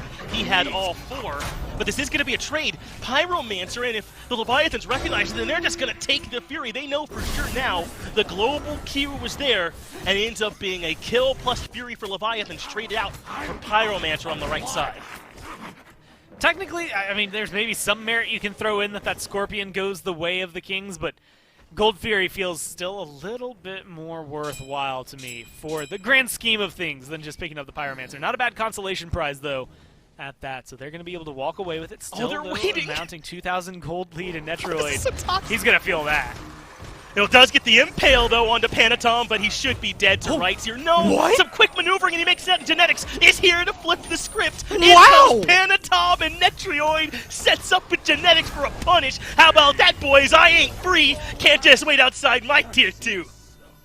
To quote Harrison Ford, don't get cocky. And that is exactly what happens. The Leviathans start standing right outside of the tier 2. They think they have it. It looks like they should. Netroid, that impale, creating space between him and Panatom. If he does that to Yarkor, it makes no difference. But Panatom, they lose some of that damage because he can't hit those melees anymore. And unfortunately for them, Genetics just happen to be in the neighborhood. That is a really good rotation. Granted, not, I want to say, as big of a swing as they maybe need, but eventually, look at this. What was just about 2,000 gold has now just turned into 300. It is almost nothing separating these two teams anymore. A huge spike in terms of gold and experience going towards their way. The Kings being able to find a little bit. Unfortunate for Twig that ult's going to be a little bit of a miss, but I think they've made a lot of good steps to be proactive in this and take away what the Leviathans had. And it was a good call. Panatom's beads down. That grab would have connected had it been there, so I think it was a good target selection, just didn't work out. But boy, is that a mental blow to be diving Netroid under his own tier 2 and to just get outplayed. Huge revenge for Netroid, who's not having a great game. And now Panatom in the wrong spot, hit by the chains and the Desert Fury, and still cannot escape, impaled. And Genetics finds the kill credit, and just like that, the Kings are clawing their way back into this. Leviathan's getting a little bit ahead of themselves, or going too far forward. Obviously, the tier 2 tower dive was wild, but just now over in the red buff when it's not even up and getting picked, they're a little bit out of position now. I want to say, like you said, getting ahead of themselves. That's just the perfect way to describe what's going on. Like, Rong Yu, I like that you're getting aggressive, throwing out some wards. If he gets caught out by Twig here and the rest of the Camelot Kings who are in the neighborhood reply, all of a sudden it falls down, or you see Rong Yu getting taken down. So I think there's a couple of kills specifically now onto Panatom, who's been making a little bit more of the slip-ups than anybody else. But it's opened a door for the Kings to jump back into this in a way that theoretically, if they had been playing as cleanly as they could, wouldn't have happened. That is definitely them trying to prove a point to Netroid over there. A little bit of the this Leviathan's flair is what I would like to call it for them. But now it gives the Kings this opportunity. They don't have a Pyromancer up. They don't have a Primal Fury up just yet. With those respawning, you have to be a little more careful and a little more precise as the Leviathans to make sure that you don't let things slip out of hand anymore. Otherwise, the Kings going to find themselves in a really good position to start stripping those objectives away. Variety being 3-man tower, Dove should not have a way out. Uses the ultimate to buy some time and forces the beads out from Panatom, so Variety does get something. The most vulnerable member of the Leviathan squad is Panatom, and it's not particularly close. He just got a hell of a lot more vulnerable with those beads down, but still, nice kill goes the way of the Leviathans, and Rong Yu is on the way. They can't be considering trying to turn this around, and no, they don't. Just go for the totem instead. But Netroid seems to be in the heads of the Kings, doesn't he? They're throwing things away, overcommitting as... Wait, the jump in for Twig too late. The bat goes off, but now he just switches targets to Rong Yu, who's forced to use his beads as well. Next team fight, Genetic should be feasting on Panatom and Rong Yu, who have no beads. Yeah, and that's going to be very easy targets for him to collapse in on. I mean, you're talking about two people, like, first off, melee range no matter what, but also two people who need to be in the front line. Easy for Genetics to be able to blink in and scoop them up. Plus, I mean, he's got plenty of wiggle room and time to work with. He's got that Relic Dagger online as well. So he's going to be able to wait for his shell if he really wants to, but otherwise, you can just get aggressive. It's going to take a little while, I think I would say, for Genetics to feel as tanky as possible, and as we're maybe used to at this point, considering the item choice. But I do think he's got enough health under his belt right now that he doesn't care about it. He's going to be able to get aggressive. I mean, who's going to burst him down? Panatom is really the one I'd be most threatened by. So Panatom looking for Netroid again, looking for his old ADC Whoa, once more. Netroid has the ultimate for the jump up, but Netroid nearly turns it around. Thank God your buddy was here, because I was winning the 1v1, though Yarkor in the end takes care of Netroid. But now there's action in mid, and Rong Yu left in the numbers, disadvantage 4-on-1. And no hope for survival. Variety grabs the kill. Rong Yu goes down, but Julio still in the thick of it, up against 4. Has his backup now as Yarkor shows up. Shinto here as well, and they want Variety as there's the leap into the knockup. But still, Variety still standing, and Shinto not able to get the damage off. Twig goes down, leaves him in a good position. Man, Big Man Ting's just barely off from getting the kill onto Shinto with that beam. Even ultimately, Rong Yu going down there. Panatom living, I mean, I guess technically all the way comes out in favor of the Leviathans. They're also in a good position for this Fury. Not much Big Man Tings can do about it. No ult, and definitely no capabilities to get in there safely. Still has his beads and Aegis, so I guess in a way, Tings is feeling the most comfortable.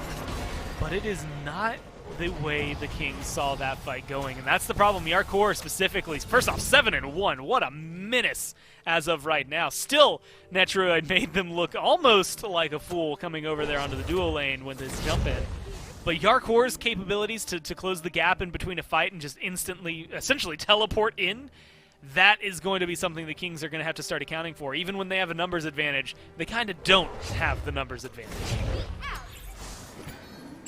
Chernobog came in, flipped things around, and now Leviathans have themselves a bit of a lead to take into this late game. It's Sunder for Rong Yu as his second relic selection. That adds on to their kill potential onto a single target as Pyromancer falls into the sightlines of the Kings, and they will take it. Panatom on the way to potentially contest. Will not get there in time. The Leviathans now staring at a dead Pyromancer. They cannot contest, but maybe they'll find more on this push. Nothing there, so they fall back. But I like this look, man. This is a really good set, and I think this is going to be a contentious one going forward for a while. As long as the Leviathans want Netroid this bad and Netroid wants to style on them this bad, I think we'll be having some really good sets and it's already been that here so far. Rongyu can't find the stun and get the Mag-Eyes from Twig, so he can continue to be aggressive here with that added safety. And he's got backup, the rest of the squad waiting in the wings.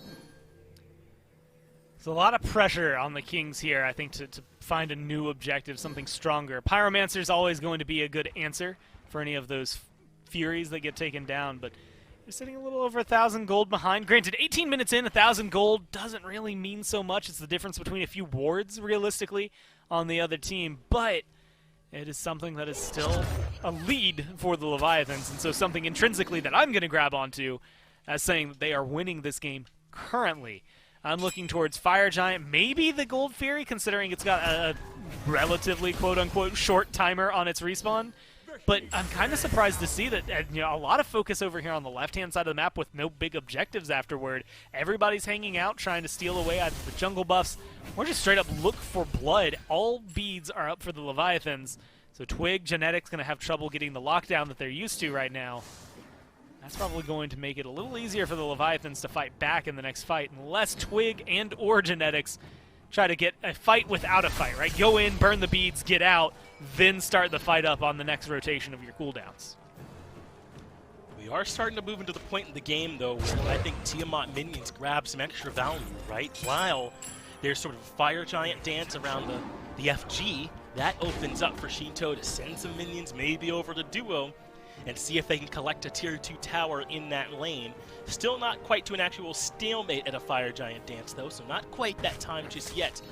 But the Leviathans have themselves a 2k gold lead, and it is their modus operandi around this time in the game to start grouping up and forcing fights. As finally Rongyu able to get that Mag-Eyes proc off of Twig.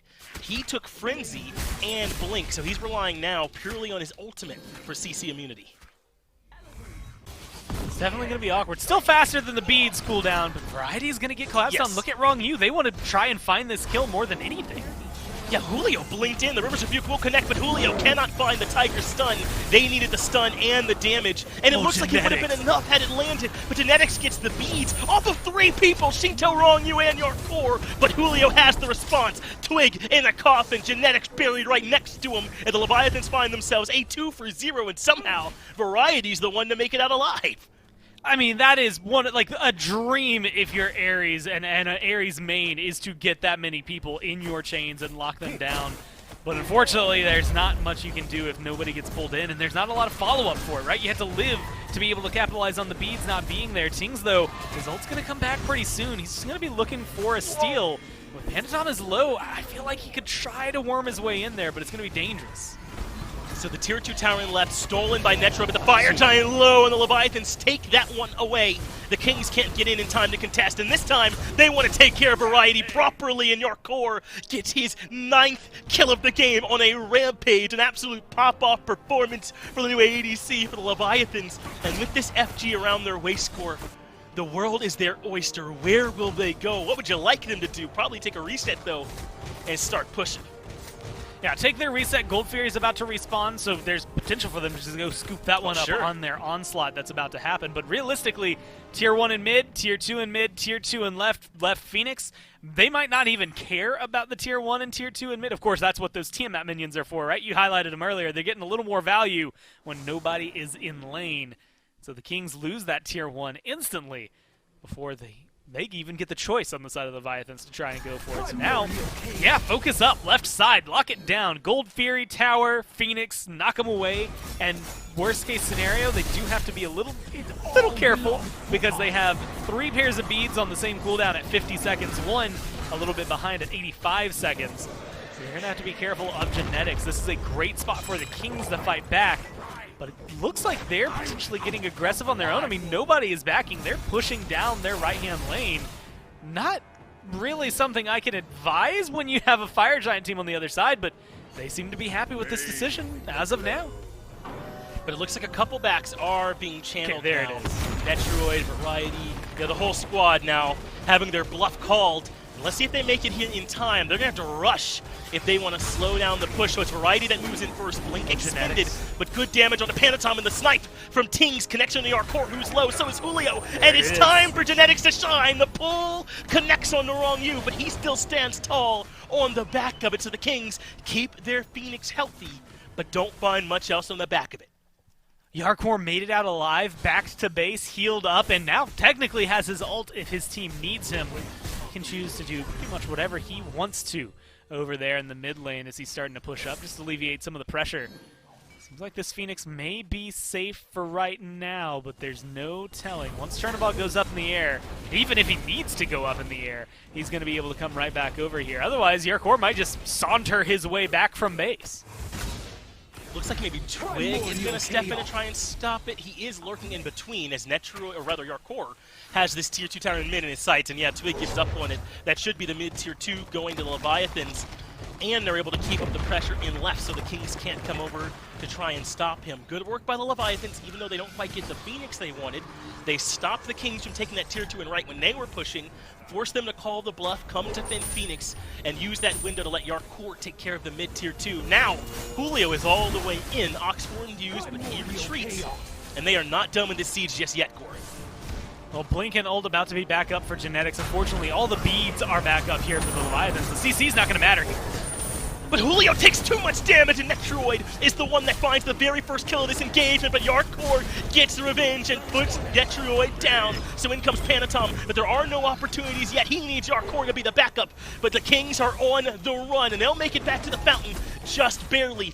But we'll be able to say the same for the left side. Phoenix is now, that should cleanly be in the sight of the Leviathans, and they do take it down quite easily. But the Kings are back and healthy and looking for the fight, so the Leviathans re-engage. Panatom into the backline, and Tings already removed. That means Twig, Variety, and the boys have to run, but Variety left alone. Shinto gets his first kill of the game 24 minutes in.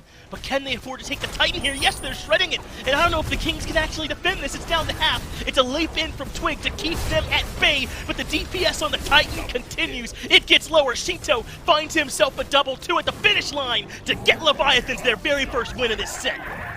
And to get Tiamat her first win, of course. Look, Shinto 2-0-7, a really, really good performance from him, but let's be honest, who are we talking about here?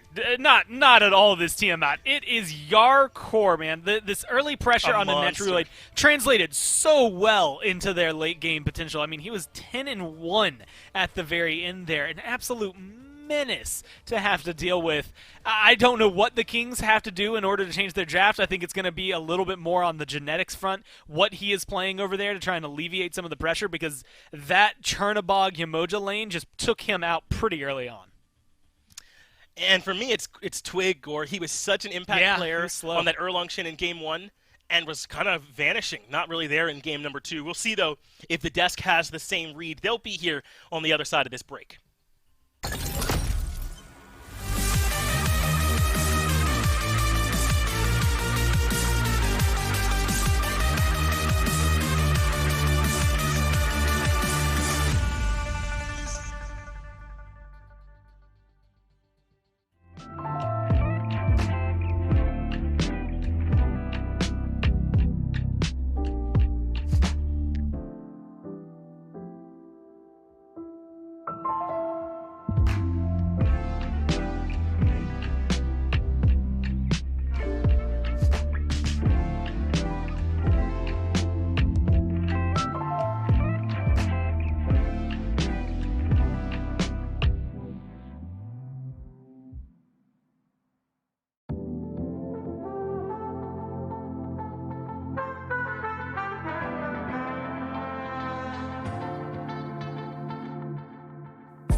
thought the Leviathans were going to go out of this set quietly. You had another thing coming to you here. Leviathans take game number 2 in a back-and-forth affair, and we are all tied up, Myth, headed on to a game number 3. Yarkor pops off a little bit here in this one. The Chernobog looked good. Yeah, I'd be surprised if any of the highlight reel has anyone besides Yarkor going with it, right? It felt like he got angry off of game 1. Didn't like getting taunt spammed, didn't like getting laugh spammed, and he came into game 2 with something to prove, and he certainly does it. Not only does he end the game 9-0, I believe, but also gets first blood into a taunt spam, a quadra kill later on in the match as well. This dude proved it. He said it earlier in the week in an interview that he thought he could play any singular role and be one of the best players at it. He proves it here in this set. Look, he gets some help here, but it's not often you see that, a King Arthur and a Hunter going 1v1 and the Hunter feeling like he's got the upper hand. This was a fun battle to watch. Yarkor versus Netrioid. Doesn't it feel... I don't know, maybe I'm just overextending and trying to make something out of something that's not really there. It just feels like there's a little something extra in this matchup after these last couple of games. Game 1, the Kings just sweep the Leviathans, no kills. Game 2, Leviathans come back. It's contentious, but by the end of it, the Kings just get routed time and time again in these team fights. I don't know. There feels like there's some tension or something. I can't quite put a word to it, but I like it. Whatever it is. Yarkor 10-1-4 here after game number 2. And Myth, Tiamat gets the first win this year in the SPL. 19,000 damage, 204 for Shinto there out of the mid lane. That's a ton of damage, too. I mean, it does get dwarfed a little bit by the 25,000 put up by Yarkor, but certainly Shinto proving that Tiamat is a pick that can get some value inside the SPL. Yeah, put this man on the screen. Does he look like he just did mass murder to an enemy team? It looks like he's just chilling, doesn't it? A cold-blooded killer through and through. Well, then maybe he does look like he just committed. I don't know, Myth. I mean, if that's what he is, then maybe that's right. He doesn't look like he's hiding it well. It was nuts there from Yarkor, and that's got to be a confidence booster for the Leviathans. Probably a little shocking the way game 1 went, though. The best teams respond to games like that, like what happened in game 1, where you can't get anything going. They realize that that's an outlier, and that's not how they like to play their game. And the Leviathans are able to change things up, bounce back, and move on. So game number 3, just waiting around the corner. And the picks and bans are going to be interesting to follow through here. One final game for this set, one final game for this weekend. Suddenly, Tiamat feels like she has to be respected. Still 1-5 in the SPL, but able to put up second to top damage numbers in the game. That can't be scoffed at all. So I wonder where she starts to fall in the ban phase here. If the Kings feel like they need to respect her a little bit extra, take her off the board, their first picks, they can afford to pick her here as well. Though it doesn't quite fall in to the play style that Big Man Tings has been bringing early on this year. No, Sobek and Athena taken off the top already. That is support ban centric. Seems like both squads realizing that frontliners kind of the name of the game in Season 8. I think that the Kings, like the Leviathans, probably not too happy with how Game 2 went. I think we could expect them to try and shift things up here going forward. And already the first adaptation, Silaban, taken off the top. That's an interesting one. I wonder what that's going to leave up and on the table once all these bans start to shake out. Yeah, that's a good point here. And you know, I think the raw pick is kind of where I start to go here for Big Man Tings. Looked good on it in game 1. Couldn't quite get those executes there in game number 2, but still felt like Big Man Tings was comfortable on that pick. Easy to farm with, good sustain for the rest of your team. And if the setup is there, feels good. Maybe back to something like the Erlang Shen then for Captain Twig, if you are able to do so here in game number 3. Raijin off the table. So now Shinto starting to eat a couple of bans. So we're starting to see the priority still here, Mifflin. It's just the threat of what a Scylla or a Raijin could mean in the hands of Shinto is more scary than what we just saw Shinto do on the Tiamat, which was 20,000 damage by the end of the game, which is a massive amount of damage. But the Kings are feeling like the potential of those two other mid lane picks just a little bit higher. Guan Yu rounds out the third and final ban for the Leviathans and the sixth and final ban for this first wave here in picks and bans for game number 3. And Ymir will be the overall first priority here for the Kings. Ymir here locked in, huh? That does still leave a lot on the table for this second pick. Leviathans should be able to get a pretty strong +1 here. Tsukiyomi's still out there. Could go towards the Yamoja. On her has been pretty high on the contention list, as has Chernobog. So Yamoja is going to be locked in. Match that support presence that the Kings have already drafted for themselves. Would be surprised if we don't see the ADC pick come through here. And it feels like the Yarkor should probably get whatever he wants, right? But instead, the Tiamat Hover, maybe Shinto wants to go straight on back towards it. Could work out for him. Worked out in game 2. Might as well prove that it's not the god's fault. It's been behind the pilot. Tiamat locked in for the 3rd time in a row this set. Yeah, still spicy, regardless of middling results to start off the year here in the SPL. Again, I'll reiterate for now the 3rd or 4th time, the damage numbers have been there. The success on the back end just hasn't been for Tiamat just yet. So maybe this is a case of, well, you said the pilot, not necessarily the airplane. Over on the other side, the Kings are going to go back to the Erlang Shen. So Ymir Erlang Shen, Kukulkan around, if that's what Big Man Tings likes. But the Ra still on the table as well, and that's been Big Man Ting's pick up to this point here so far in the set, and will continue to be BMT's pick for the 3rd and final game. So going back to some of that traditional setup myth from game number 1, Ymir, Erlang Shen, and Ra. It's the exact same 3 we saw in game 1. Seems like the King said, all right, game 1 worked, maybe we just do it again, and if they're able to, I'm sure they'd absolutely love it. Now, Ymir and Erlang Shen should act as a pretty tanky front line, easy to find those engagements. Ymir very often needs some additional CC from his team to peel him out off of his own engage. Moves up with the wall, throws out the freeze, and then he exposes himself. Erlang Shen with a pin from a distance or a taunt should be able to buy him some time to keep him inside the fight a little bit longer. Yep. And if the fight goes even longer than that, Raw can fall back with the heal. Leviathans finish out their top 3 with a set lock in, likely going into the jungle. It feels strong. Like almost a salty run back, doesn't it, of game 1? It kind of does, and that's, I think, what I was trying to get at earlier, where the Leviathans probably realized that game 1, at least for them, I'm not saying the fact that the Kings won. I think the fact that the Kings won in the way that they did, the Leviathans are probably thinking that that's a bit of an outlier. It's very rare that we don't get any kills, and when we lose, it's one deicide that then just gets run down the mid lane. And so the Leviathans, if they opt for the same exact draft in game 1, you imagine they'd come in with slightly different strategies in mind. And so now the second wave of Bandsmith one will start to tell us a little bit more of the story here, but you got to look at the 3 that both of these teams have locked in. I think if we're going to continue with kind of the meta conversation, the sort of meme idea around the way that this Leviathans teams draft, if they're going straight from the tier list, they've got exactly what they want. On the other side, the Kings have this playstyle that they've now liked around Big Man Tings and Captain Twig, and they've got seemingly exactly what they want.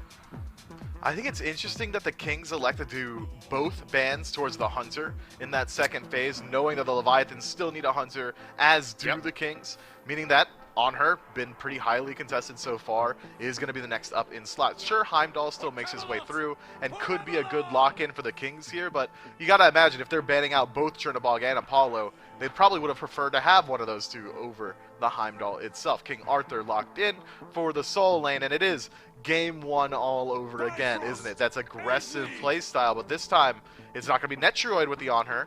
Instead, it's going to be Yarkor on the other side. Heimdall locked in to finish out the top 5 for the Kings. Got a 50% win rate, 5 wins, 5 losses. Ramsey, I don't know how you're napping through what's going on here. Yeah, the little black cloud that you see right there is Ramsey all tucked up against the pillows. I don't know. You got a riveting game 3 over the horizon. I don't know how she's sleeping over there. I'm going to have words with Ramsey whenever we're able to go into game. To finalize the draft for the Leviathans, Julio's going to get the Cucullin. King Arthur versus Cucullin. That's a lane we've seen a little bit of as of late here. Mifflin. Cucullin feels okay there in the early game, but then keeping up with the King Arthur in the mid to late is the name of the game.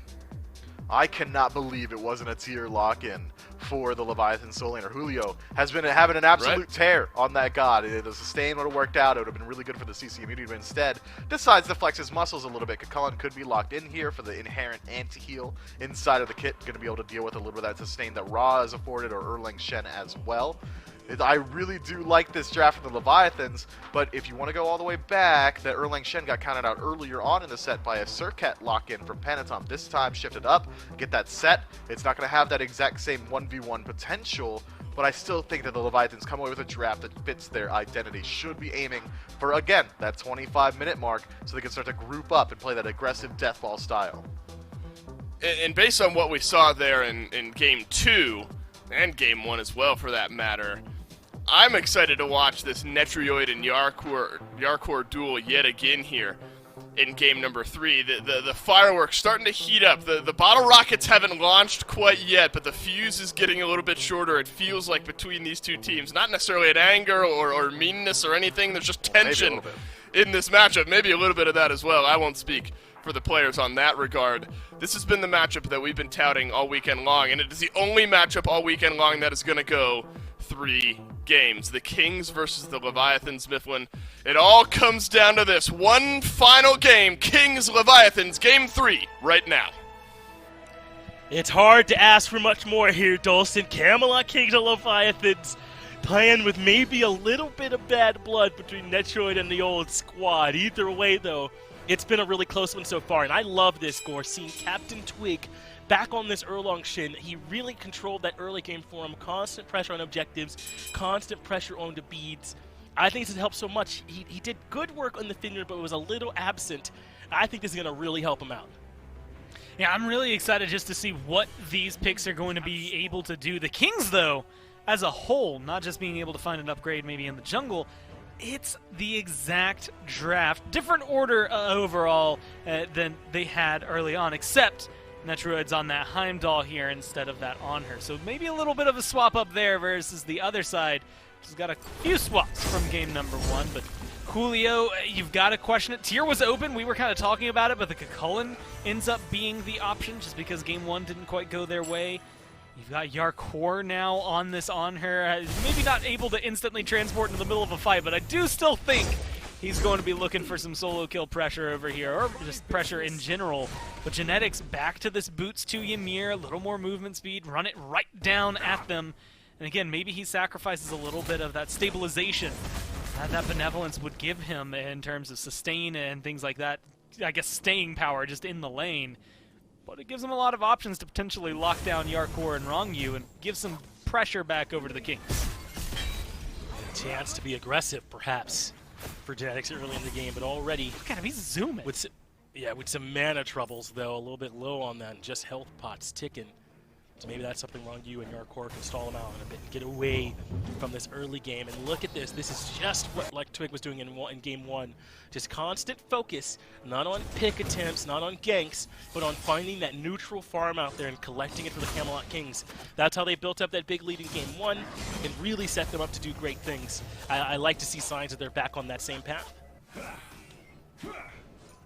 I want to watch Twig. I think he's going to be... Him and Panatom are probably crucial in this. Panatom, a really, really great Wheelish game.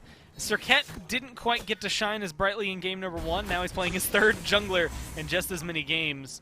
So we'll have to see if this set can treat him as kindly as the Wheelish did. And same thing, Twig going back to Erlong, with Naja being focused fanned out against him, if they can make this work. And I expect to see a lot of good things from Twig. Where the pressure will come out from, I mean, you can already see Set lurking over here on the left side jungle, looking for red buffs and things. I'm almost surprised because of what Panatom's been doing that he's not sitting over there next to the duo lane already.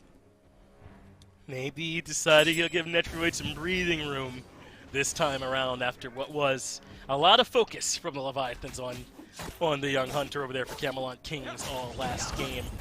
So it'll be the back for Panatom, Warrior Tab I finish for him and Captain Twig, and they'll come right back out and start farming again. Genetics finished off those tank boots, did not finish or have enough money to buy the Benevolence just yet, but I think that's fine, just these boots for now. He'll pick that up before too long, the Benevolence, and no worries there. I think there's a lot of focus needed from us on how this Tiamat does in Shinto's hands. Yes, they got a win on it in Game 2, but were you impressed with the Tiamat's role in particular? Kind of felt like she was a bit along for the ride.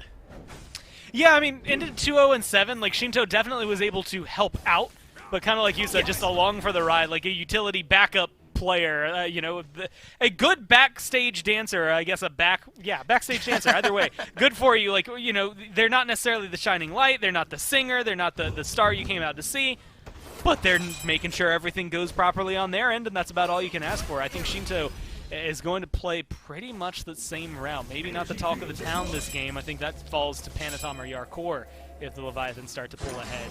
But still a key player to make sure they hit that stride and play that well. Yarkor leaping in aggressively, but Netroid was on the opposite side of the wall, so no chance for a big pillar stun to set up for a solo kill over there in duo. But I think that everyone in Twitch chat and YouTube chat, wherever you're watching, even on some of the other streams on Smite Game, we want to see more action here in this duo lane between Yarkor and Netroid and see who comes out on top. Because right now, doesn't it feel one-to-one in the duo lane the same way it is within the set itself? And whoever comes out on top this time kind of gets maybe some bragging rights on top of likely helping their team find the overall set win. This is a big one, man. We don't have Smite games like this a whole lot where you can kind of feel the tension in the air as both of these guys trying to prove themselves. Well, you got to think about it, too. The Leviathans, it's kind of twofold, right? Not just to prove, in this case, maybe to Netroid, like, hey, look, we're doing fine without you. They're also still technically fighting for that first spot, right? They win this, they're 3-0 tied with the Dragons at the very top. They lose this, and all of a sudden the Dragons are standing pretty, not necessarily head and shoulders above everybody, but what almost feels like head and shoulders above everybody. It's only one game and a win that is a difference. With the way that they've been playing, the Leviathans definitely want to be able to keep up now and not fall too far behind to make sure the standings can keep themselves a little more spicy into weeks 3, 4, 5, etc., etc. The Kings, they're kind of my surprise factor. I thought it was going to take way longer to get here, and the fact that there's this much tension against a team like the Leviathans already, it just showcases that I think a lot of people were expecting the Kings to take a little bit longer here, and it's maybe catching the Leviathans off guard a little bit. They even want to find Twig if they can. Whoa! That was close there, Rongi, but I think even the Rivers Rebuke would have left a hole there. So a bit committed there, but it did not quite work out on trapping and locking down Captain Twig. It's the Leviathans that come into this win undefeated 2-0, as you said. The Kings that would like to even their record out a bit more, get themselves into a winning record in particular after a really good start to the season, but then running into a strong team. And remember, I don't think all the Kings are here yet, though, so they're putting up a really, really strong fight. And I don't even think they're at 100%, not just in that terms of whether or not, they're all in the same place, but they're going to just improve synergy-wise. They get more and more used to playing together. This is still a team that kind of came together without all the pieces having lined up before. The sky is the limit for this Kings roster, it feels like, and I think this team's only going to get better. And I had made the joke to Julio saying that he probably has dealt with a lot of these players at one point or another in the EU ranked scene, right? Like, he's guaranteed played against pretty much 4/5 of the Camelot Kings on a regular basis at one time or another. It definitely doesn't seem like that's going to be making a huge difference here. Of course, the ranked to Pro League jump is so drastically different here, and trying to deal with it is so difficult. Even now, looking for blood just off the mark for every stun, every setup so far for the Leviathans. But they're trying Finch so hard to get a fight going. They really want that first blood down. Not heavily committing. Yeah, that's not true. They did heavily commit onto catching Twig, didn't they? Yeah, they dropped a full ult. Yeah, they did, but not putting themselves out of position still just yet, but they certainly would love to find something, as here's the Kings looking for a blue buff invade, and by looking, I mean succeeding in grabbing it. But Panatom's here, and Julio might be able to come into this fight as well, but it's the Kings one to turn it around. They brought 2 for the invade and 4 for the fight, saying if you want our boys, you're going to have to take them, as now the Leviathans and the Kings meeting up over Greater Scorpion. Fort Pier this time on the right-hand side, so Julio jumps in, finds the knockup onto Genetics, and 2 stuck inside the River's Rebuke. So Genetics goes for the freeze, but he's getting lower and lower, falls into the shards of ice, and First Blood goes over to the Leviathans, and they are not done yet. Shinto looking for damage, Panatom moving in. They want to invade the blue buff too. Looks like they're going to be able to walk away with that one as well, happily at that. Finally getting something for their trouble, throwing out so many fishing lines. Finally getting something. Twig goes in. Rongyu's low. And Rongyu is the target. Twig makes it work. They turned it into a 1-for-1. Big man Tings gets the last bit of damage, maybe off the heel. But Twig set that up, and this is when you put the early game in Twig's hands and allow him to fight, to combat, as he's continuing to look for more. He's going to go invade on the back of this because the Leviathans have to back. It's a great call. I mean, he knows, like, look at the mana on Panatom. If they had been able to catch Panatom slightly before that tower, I bet there's a lot of damage waiting for him underneath a pin coming from Erlang Shen. But they managed to get back to safety just quick enough there that all he gets is a little bit of a back camp, and then the mid camp's guaranteed here for the Kings. So ultimately, 1-for-1, support for support, keeping things in a very fun position. But now these Scorpions have disappeared. That's going to make things more interesting when these Furies start to come into the conversation. Genetics kind of getting bullied a little bit right now. I don't know how long that's going to last, especially with these freezes, the setups that we saw earlier for BMT. Didn't quite have the same impact on Raw game number 2, but I wonder if that was from the setup and maybe not necessarily a frontline failing for him, but not necessarily being able to find the same amount of consistent freezes and lock down the way that a Ymir brings versus what the Ares was bringing. I see 60 seconds, 81, and 83 there on the beads for Panatom, Shinto, and Rong Yu. Very easy setup for the Kings here. If Twig or Genetics gets in there, I think Tings is going to have some pretty good follow-up. I think so too. That freeze, or even a pin taunt, there's some good options to set up for punishing Panatom, Shinto, and Rong Yu while those beads are not available. It's going to be a good while longer before they're back. So Julio and Variety fighting a little bit. Looks like the Leviathans grabbed the Oracle, so they've got some vision over there. If the Kings try and group up and steal away a Gold Fury, as we know they would like to do, it was a great strategy for them in Game 1 to have Twig and Netroid working together to DPS, and then Tings there for the confirmation on the back end. That same combo, I think, plenty strong here in Game number 3, so I like that the Leviathans are wary of it. That's a key way the Kings would love to win this game, is by kind of stealing stuff in the dead of night and getting away, just like this Pyromancer. Exactly what I was discussing. I mean, dead of night and get away. There you go. 1-2. Exactly the steps you set. Exactly the steps they follow. Netroid, though. Ooh, a little bit of trouble over there. The ult from Yarkor came through. Looks like he'll get a little bit of sustain coming down from the lane Scorpion, but that's, I mean, Yarkor's feeling himself. Look, you don't go 10-1 and then back off. You go 10-1 and you continue stamping the gas pedal down to make sure that they know you're not going to run over me, you're not going to be able to get away with this. And now he's invading the purple buff along with his team getting aggressive. They're out for blood. Big rotation. Rivers of Buke isolates Genetics, so in comes Twig looking to help. But what can you do when Yamoja can just make 2 big walls? Shinto gets the kill credit, so 1 more to the Tiamat tally. But that was all Rong Yu with the perfect ultimate and stun placement. Genetics didn't have a play. There's no way out of those walls. Wasn't quite able to get any of the beads either, so Twig and Ting still left looking for anything more, but Netroid, Yarkor at the 1v1! Let's go, Netroid gets the win up against the replacement. Variety takes care of Panatom, and the Kings are finding an answer back. How about that? Yarkor and Pan and Netroid both dropped the beads, but it looks like Yarkor didn't have his ultimate for that skirmish. Maybe that's why things went in the favor of Netroid, as Variety takes a good bit of damage there in mid, but the Kings want this Fury, and no way the Leviathans can defend it. They're too low, too many members missing. A great response and answer by the Kings to a big fight, but Julio is on his way. Good work by Variety to lock him down with the ult, and Rong Yu forced to leave. In fact, Julio managed to get at least 1 kill. He gets a double. In comes the backup in the form of Shinto. What? I don't know why or how Julio got that. Rong Yu walks out alive, and I mean, why they go in there? Like, there's so many questions. That Gold Fury left you begging for help, and it just feels like Julio ends up in the best position to capitalize on it. Look, this guy has been making some plays. I don't care. Like, at this point, I think you can say, without a doubt, for the Leviathans, the trades they made this year, Julio has been absolutely insane, and I thought it was going to be troublesome trying to fill in for what Yarkor was able to do. He's doing a lot more than just that, and I thought Yarkor was going to have trouble maybe adjusting to the carry role, but after game number 2, that obviously can't be very true. So I think it comes to say that the changes they made definitely worked out for them, no matter what the outcome of this game is going to be. Of course, for them, they'd prefer it to be a win so they could rub it into the face of the Kings as well. But I think we can all safely say that they're just doing their best to give us great Smite, and I'm here for it. Absolutely here for it. The 2 guys in my mind, front runners for, quotes, Rookie of the Year here, Julio and then Johnny, right? And they've both come from outside this North American region. They both have been looking really, really strong here lately.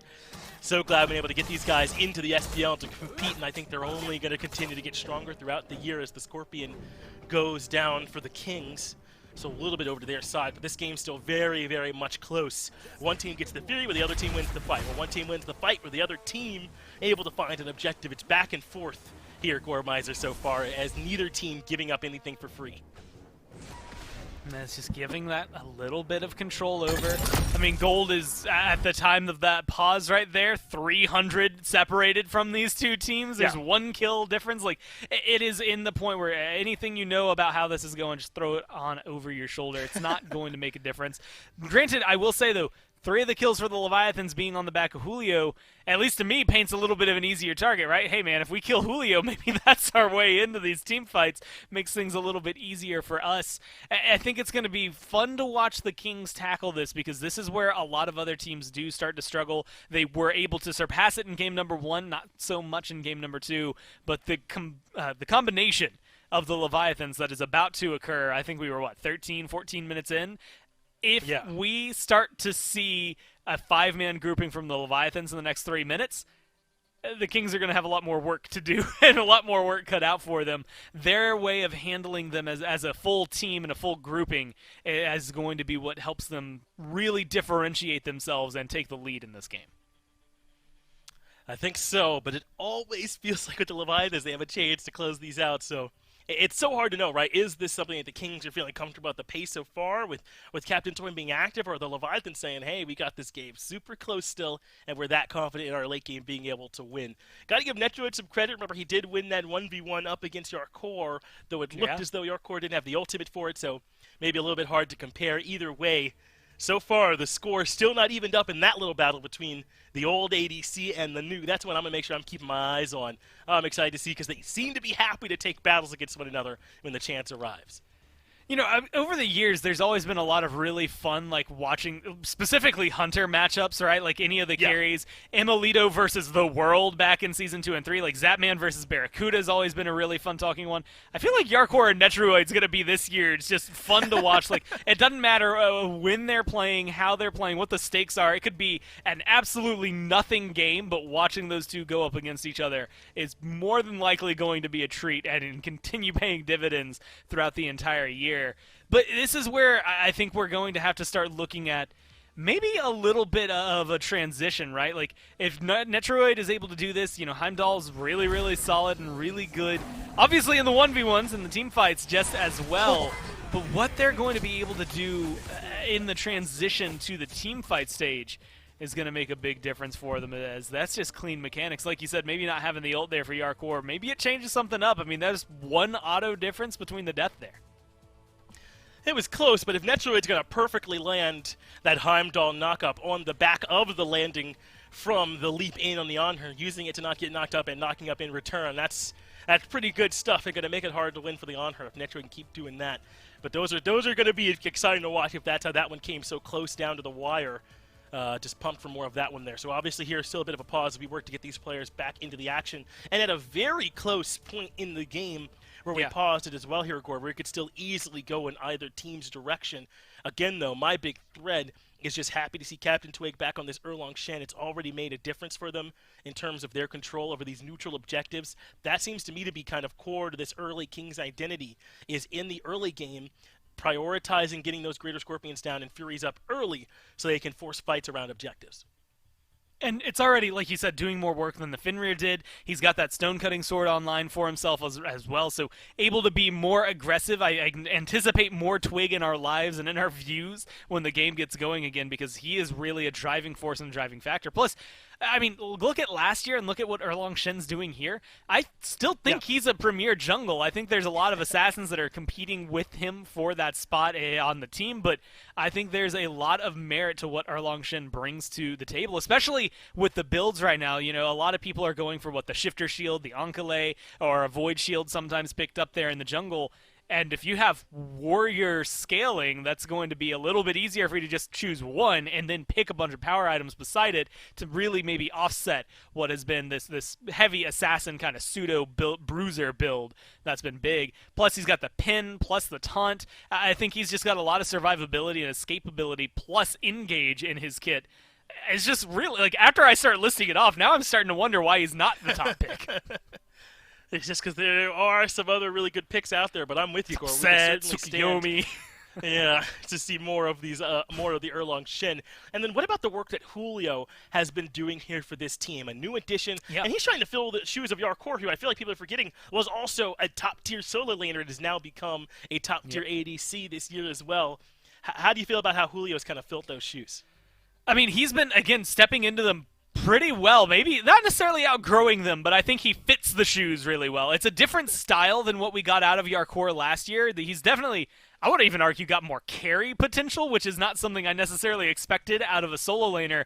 But he's coming into this and still having that deadly presence that we got out of out of Yarkor last year. And now that Julio's been able to do that, we've seen some of the sick plays on tier. But I mean, if you've been watching Poppy's games, if you watched Belt Slap last year, like, you know Julio's got a good tier. It's the question of what happens when those are stripped away from you. Even in those cases for the SEC, yeah, you can look good on the other gods, but can you still maintain that in the SBL? So far, at least here, the answer for the Cucullin is a very loud, resounding yes with those 3 kills he was able to get.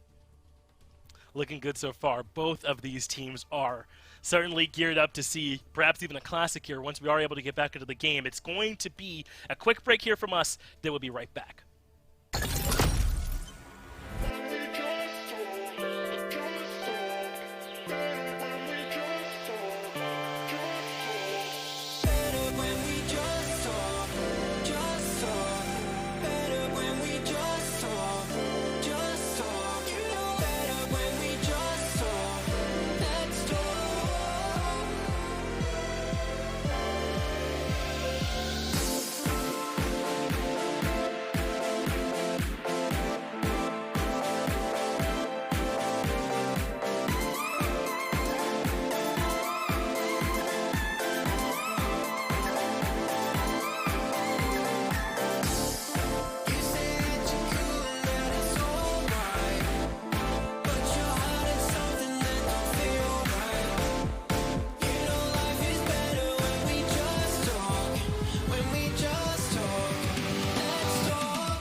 Welcome back to the SBL. Finch and Gore here, as we're working on getting the last player connected back to this game to get right back into the action. Gore and I were having a little bit of conversation back there in our virtual Yeah, it was room. pretty one-sided, huh? I would guess somebody was muted in the Discord. I don't know who that could have been. But let's talk a little bit more about this game, in particular, some of the impact that Julio has been able to have here in this one. Made that rotation over the Fury, and kind of averted disaster that would have been a Fury taken, and the Kings just getting out of there scot-free, but he got in there and was able to turn things back around for him. And it's so close to not happening for him as well, because watch it specifically where BMT throws that ult, it ends up hitting wrong U just behind Julio. And Julio, I mean, look, he doesn't look like he should live through all that. He's one hit away, but he's able to run through everybody. Almost, I don't even want to say chartered into the right territory, but kind of given the veil to walk right in there. Everyone from the Kings is so low from the way they had to tank that Fury, so it's just this weird juggle that unfortunately for them leads to Julio picking things up. And there's slight little differences, right, that maybe make the big play open for the Leviathans to keep things going their way and keep it at what was, less than a 500 gold lead right now for the Kings. And it's, where that ult goes for BMT. It hits the Fury, connects onto wrong U, doesn't connect onto Julio, so all of a sudden he's just above the threshold of health to be able to get in there and actually get some work done. And I'm looking at it, I still have the glory of the builds in front of me, and there's a Charon's Coin first pickup after boots instead of that Spear of Desolation that we've been getting used to for the mid laner, and specifically for Tings. We can roll back to game number 1, and we're talking about how much damage he is just outputting every single Celestial Beam, and he's Searing Pain. It just feels like it's way too much, whereas this time around he swaps the two. You can now see him down there at the bottom, and so he's got that one stack on his Charon's Coin right now, but with the Spear of Desolation coming online a little bit later, it's going to delay that power spike, but I expect we're about to start talking a lot more about the damage from the Ra. Yes, I'm thinking so too. The Deso is now finished. The Flat Pen going to be critical as Wrong U again all in committing with the ultimate, but the follow-up not there. Big man Ting still comfortable and still hasn't used his relic, so Twig takes the battle up against Panatom, who doesn't want anything to do with it. He's running for the hills, and Variety comes across the wall with the blink and buries Panatom in response. We're right back in and right back into the action. Look, they were waiting for Genetics to get back in. They were not waiting for anything else in this game. The Kings want to get going, and they want to get going soon, and I like that they're holding on to that. Catch them while they're off guard. Leviathans here, going to get locked down. Good wall from Genetics as well. They're at least going to get the tier 1 here. Yeah, it's a full-on dive. It's looking like with Variety behind the tier 1, but now he might be a bit too isolated. No hard commit, though, from the Leviathans. They're just staying in position to defend the tier 1 if trouble comes their way. But Twig going for a red buff invade. Yarkor should see it, but he's got trouble nearby as well. As Genetic retreats, Twig stuck on the wrong side of town, but a good wall from Genetic should keep the reinforcements at bay. But Julio is here, and it's been the Julio show. Do not change your channels. He finds Captain Twig and at least makes this engagement 1-for-1, and he's not done yet, aggressively looking for Genetics, but a good wall and peel from Variety gets Genetics out of trouble.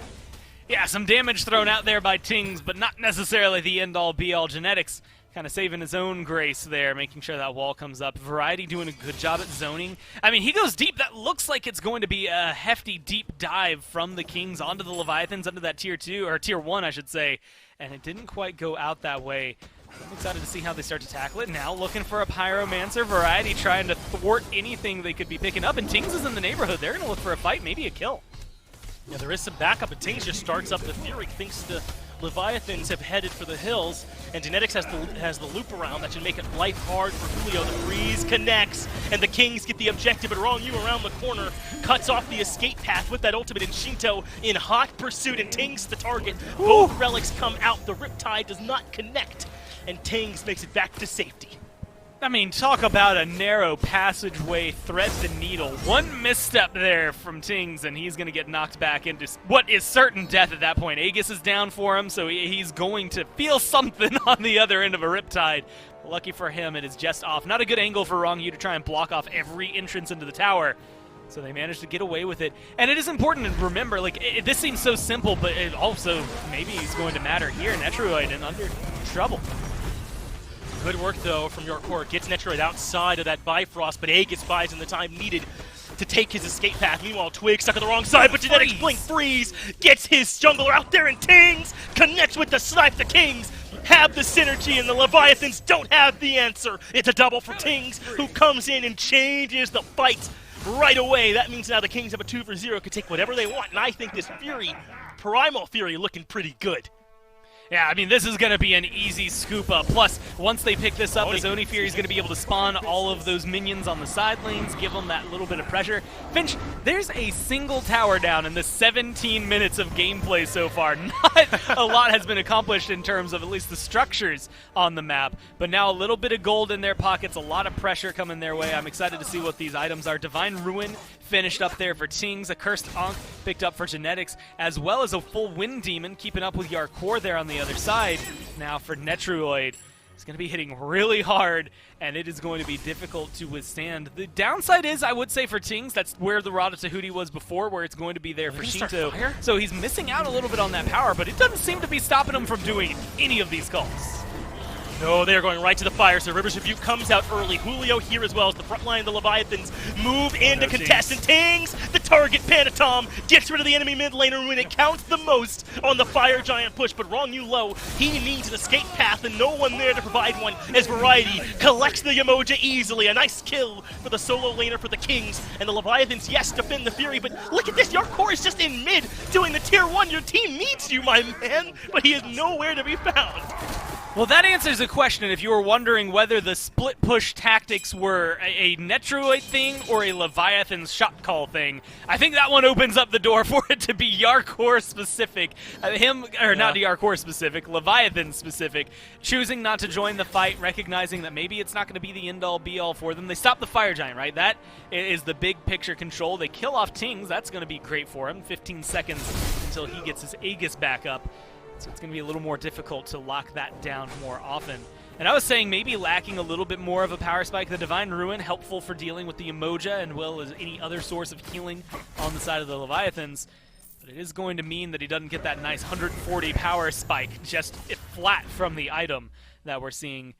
And so that's going to be, not necessarily even slow things down, just an interesting dynamic in the mid lane in terms of the builds. It's also nice to see the way Twig has been playing, the engagements that he's been focused on, and the way he is really engaged in these fights, where the pins are going, these taunts are going. Didn't quite fully connect, I think, for the Kings in that last fight, even though they're able to walk away with a kill after losing their mid laner. I think the next time they start up an FG, there's a good chance it's going to go their way without much contest, or maybe even with loss from the Leviathans. But the Leviathans now have double shells. That's going to make Captain Twig's life pretty miserable, isn't it, with the upgraded block stacks on it. That's not going to last forever in Smite, so changes are coming to how that item's going to work, or the relic's going to work, but that's not in there just yet. So still going to make auto-attack focused characters struggle for a little bit when they get in there to try and find that last critical bit of damage. But Gore, that last Fire Giant defense from Leviathans was clutch. Now they'll have a chance to come in on even territory. All their relics up, all their ultimates available, and buffs on everyone but Wrong Yu as they move in. Similar condition for the Kings, though still a little bit before Variety has his blink back. This is going to be an all-out even brawl next time, and it might just determine the whole game if one team wins it handily.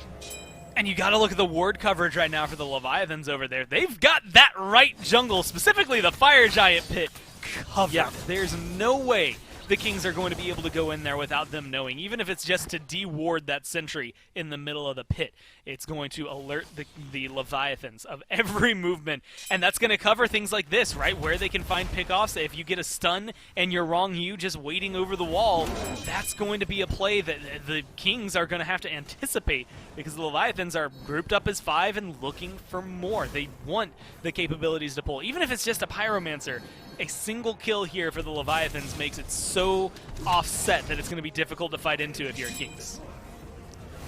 There's the Rose of Rebuke, and the target is Tings. They'd love to get some relics out of him early, but Tings, being patient, there's both of them used as in comes Panatom, but the freeze lands right on him, but the aggression from the Leviathans has not yet ceased. Finally, they start to back up with Variety collapsing on them in the back of the fight, but that was huge. Yes, Panatom used all his relics for, but look at that, beads for Twig, everything for Tings, and everything for Genetics expended. gets a lot off the board, specifically in the Tings department. He is the one that is going to thwart all of these objectives. Good wall right there. Leviathan still able to confirm the Pyromancer. But if Tings is in the answer, in the equation, then he's going to be the one who can completely burst down an FG, burst down and steal potentially a Pyro or a Fury. It makes sense that they're putting so much pressure on him. He's also their source of healing. You get rid of the Ra, you get rid of so many thorns in your side, and it makes things a little bit easier for the Leviathans to start and try and run away with things. Still, that 400 gold, about 10 minutes has passed since we jumped back into the game, and realistically, not much has changed in that department other than everybody getting a little bit more in their favor. Experience is virtually the same. I mean, this is a very interesting dynamic, but it's not through offsets. I mean, 2 levels there in the solo versus 2 levels on the other side. Panatom 2 levels up over Twig.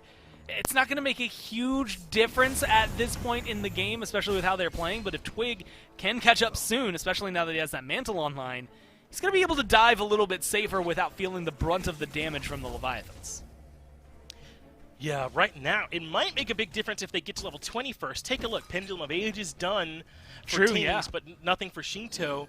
Or the Ornate Arrow finish for Yarkor, but nothing for Netroid. There's some spots where, Gore, you're right on the money. This level 20 going to be critical as Panatom caught out, and he has no relics. Barely makes it back over the wall. But my man is low, and Variety wants to finish it off. He blinks in. A risky call. It costs him his beads to get in and chase out Panatom. That was a low chance of success, but Variety went for it to see if he could get rid of Panatom. It would have been big if he could. Ends up using his blink and beads, like you had highlighted, both relics down to try and get a kill. I admit it's confidence at its best of being able to think you could do so, but ultimately falling apart now.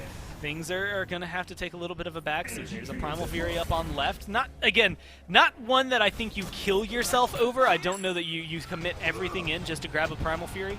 But if you can scoop it up, you absolutely want it in your favor, right? It is a really good buff to be able to pick up, especially with how contended this Fire Giant has been and that Fire Giant pit. And if Variety gets caught out here, if anyone gets burned on the Kings, it opens up an opportunity for the Leviathans. Remember, no beads for Variety, but Twig goes to the back line, and he's looking for Yarkor. Meanwhile, Panatom zones out 3, and Twig may have put his life on the altar when there was no need, and it's Julio who cleans it up. And the Leviathans are not done just yet. They step forward a bit, but not going to overcommit. They're in a great spot now to start up a 5v4 on the fire, but beads for Panatom and Yarkor down. Was that Twig's work with his 9 turns blessing? Whatever it was, they're way less safe as Julio blinks in. They want to take the fight, but Genetics has a good wall. And they know they need to create a little more space. This is not a safe or guaranteed Fire Giant. Even with just 1 member down on the Kings, there's potential for specifically Big Man Tings to move right in there. His ult just came back up off cooldown. So as long as somebody's got vision, you can guarantee he is going to go for a snipe. So they want to be able to get to that mid laner, but there's too many bodies standing between them and success on that kill. As long as they can kill it out, I mean, look, Twig's 5 seconds from respawning. It's about to become a 5v5 all over again. The Leviathans have to back off here. That's why I think maybe that Primal Fury is going to come to the equation. It's either going to be a big, huge win for one of these teams, or you're going to have to take the consolation prize on the other side of the map, and it seems like they're not ready to leave the Fire Giant pit alone. Very narrowly escaping that wall was Julio coming from Genetics. I think Amir's got to move up a bit more in terms of how much he's getting valued, because in these late game fights, his walls are brutal. It stopped the Leviathan's aggression so many times. It's isolated members so many times. Genetics is having himself a game, man. I was one of the harsh critics of him coming into this season, but sure looks like I don't have much ground to stand on, huh? Because he's been lights out all season long. And maybe this win here can be what kind of solidifies the Kings as a real threat here in the SPL Season 8. It feels like both of these teams really need to be able to come away with a win here. It's going to add so much validity to either roster. I mean, you have to remember last week, Game 2 versus the Dragons. They gave the Dragons a lot more trouble than people were expecting the Dragons to run into. So not surprising that they pushed the Leviathans to Game 3. It's the question, as you had highlighted, whether or not you can close it out is the big deal right now for the Kings. Winning this set is what will really topple you over into that conversation of a top 2 team versus the Leviathans. Even if you lose this set, everyone recognizes what capabilities you have. Julio is kind of the talk of the town. I mean, he went from 3-0 in that conversation we were having around the Gold Fury and the plays he was making there to 4-0. He just hasn't been taken down just yet. No one's getting to Shinto either. but it's not the same problem you usually have. If you ever see a mid laner with a goose egg in the death column, it typically just means that the jungler or someone isn't getting to the backline enough and isn't able to take them down and burn them down. But for Tiamat, at least as of right now, it doesn't feel like the end-all be-all. It's not the same as having a Scylla that's back there with 0 deaths and 1 kill, because she's dealing a lot of damage in the process. And I admit, this Tiamat is top damage. You have to give her the credit where it's due. Acknowledge it. But when it comes to that objective control, I think that's where it's going to be lacking. So maybe not as crucial and important around a Fire Giant. Still frightening, though. I don't want Shinto running rampant on anything, let alone something he just won on. He's played it 3 games in a row. You know he's feeling comfortable. Currently, Captain Twig is back, so Wrong You commits on a Tings, a perfect Riptide into the River's Rebuke, but the follow-up isn't there. Tings just waits it out. Great setup from Wrong You that leads to nothing, and now Leviathans in a fight without one of their best teamfight ultimates, without 3 of their best teamfight ultimates, and have to retreat.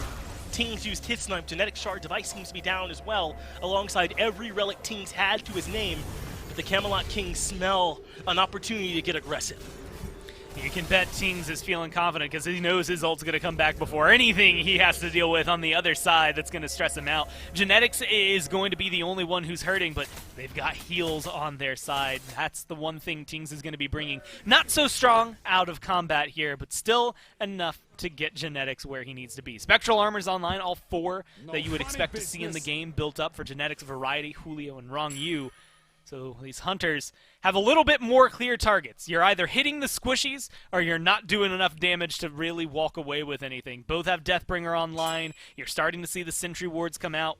But the biggest cooldowns that are there, Beads missing for Wrong You. Pretty easy kill pickup if the Kings can find that. But Beads and Aegis down for Tings. And he was able to live through those timers and this last time they burned them. But he has to play a different game of Smite, much more careful and cautious and just so trepidatious. You can't make the wrong step or else all of a sudden you're down, you're raw. You don't have a lot of a survivability outside of your heal. You can't just escape anything willy-nilly, so he has to be very careful for the next minute. Take a look at Julio, Gore. He still hasn't upgraded his Bluestone Brooch. I assume that's where he's going to go. It's what we've seen everyone do. He only just ticked over to level 20, like within the last 10, 30 seconds. And so maybe the opportunity hasn't shown up, but everyone else has upgraded their starters at this point. Bumba's Hammer, Gems of Focus, Compassions, they're all there. It's just Julio who's missing out on the additional health that's going to be helping him out, the additional damage that he gets off of that as well. I want to see him take some time to get that back off, Gore, so he has a little bit of extra sustainability out here. Well, he just got that 1,500 gold you can see over there, so taking a little bit of time for him to go back, but this is not the kind of positioning for someone who wants to back. He is getting aggressive, taking down a lot of his health. Fire Giant! They just took the Fire Giant. They just decided that it was theirs. And Genetics has been completely isolated by another perfect Rivers of good wall.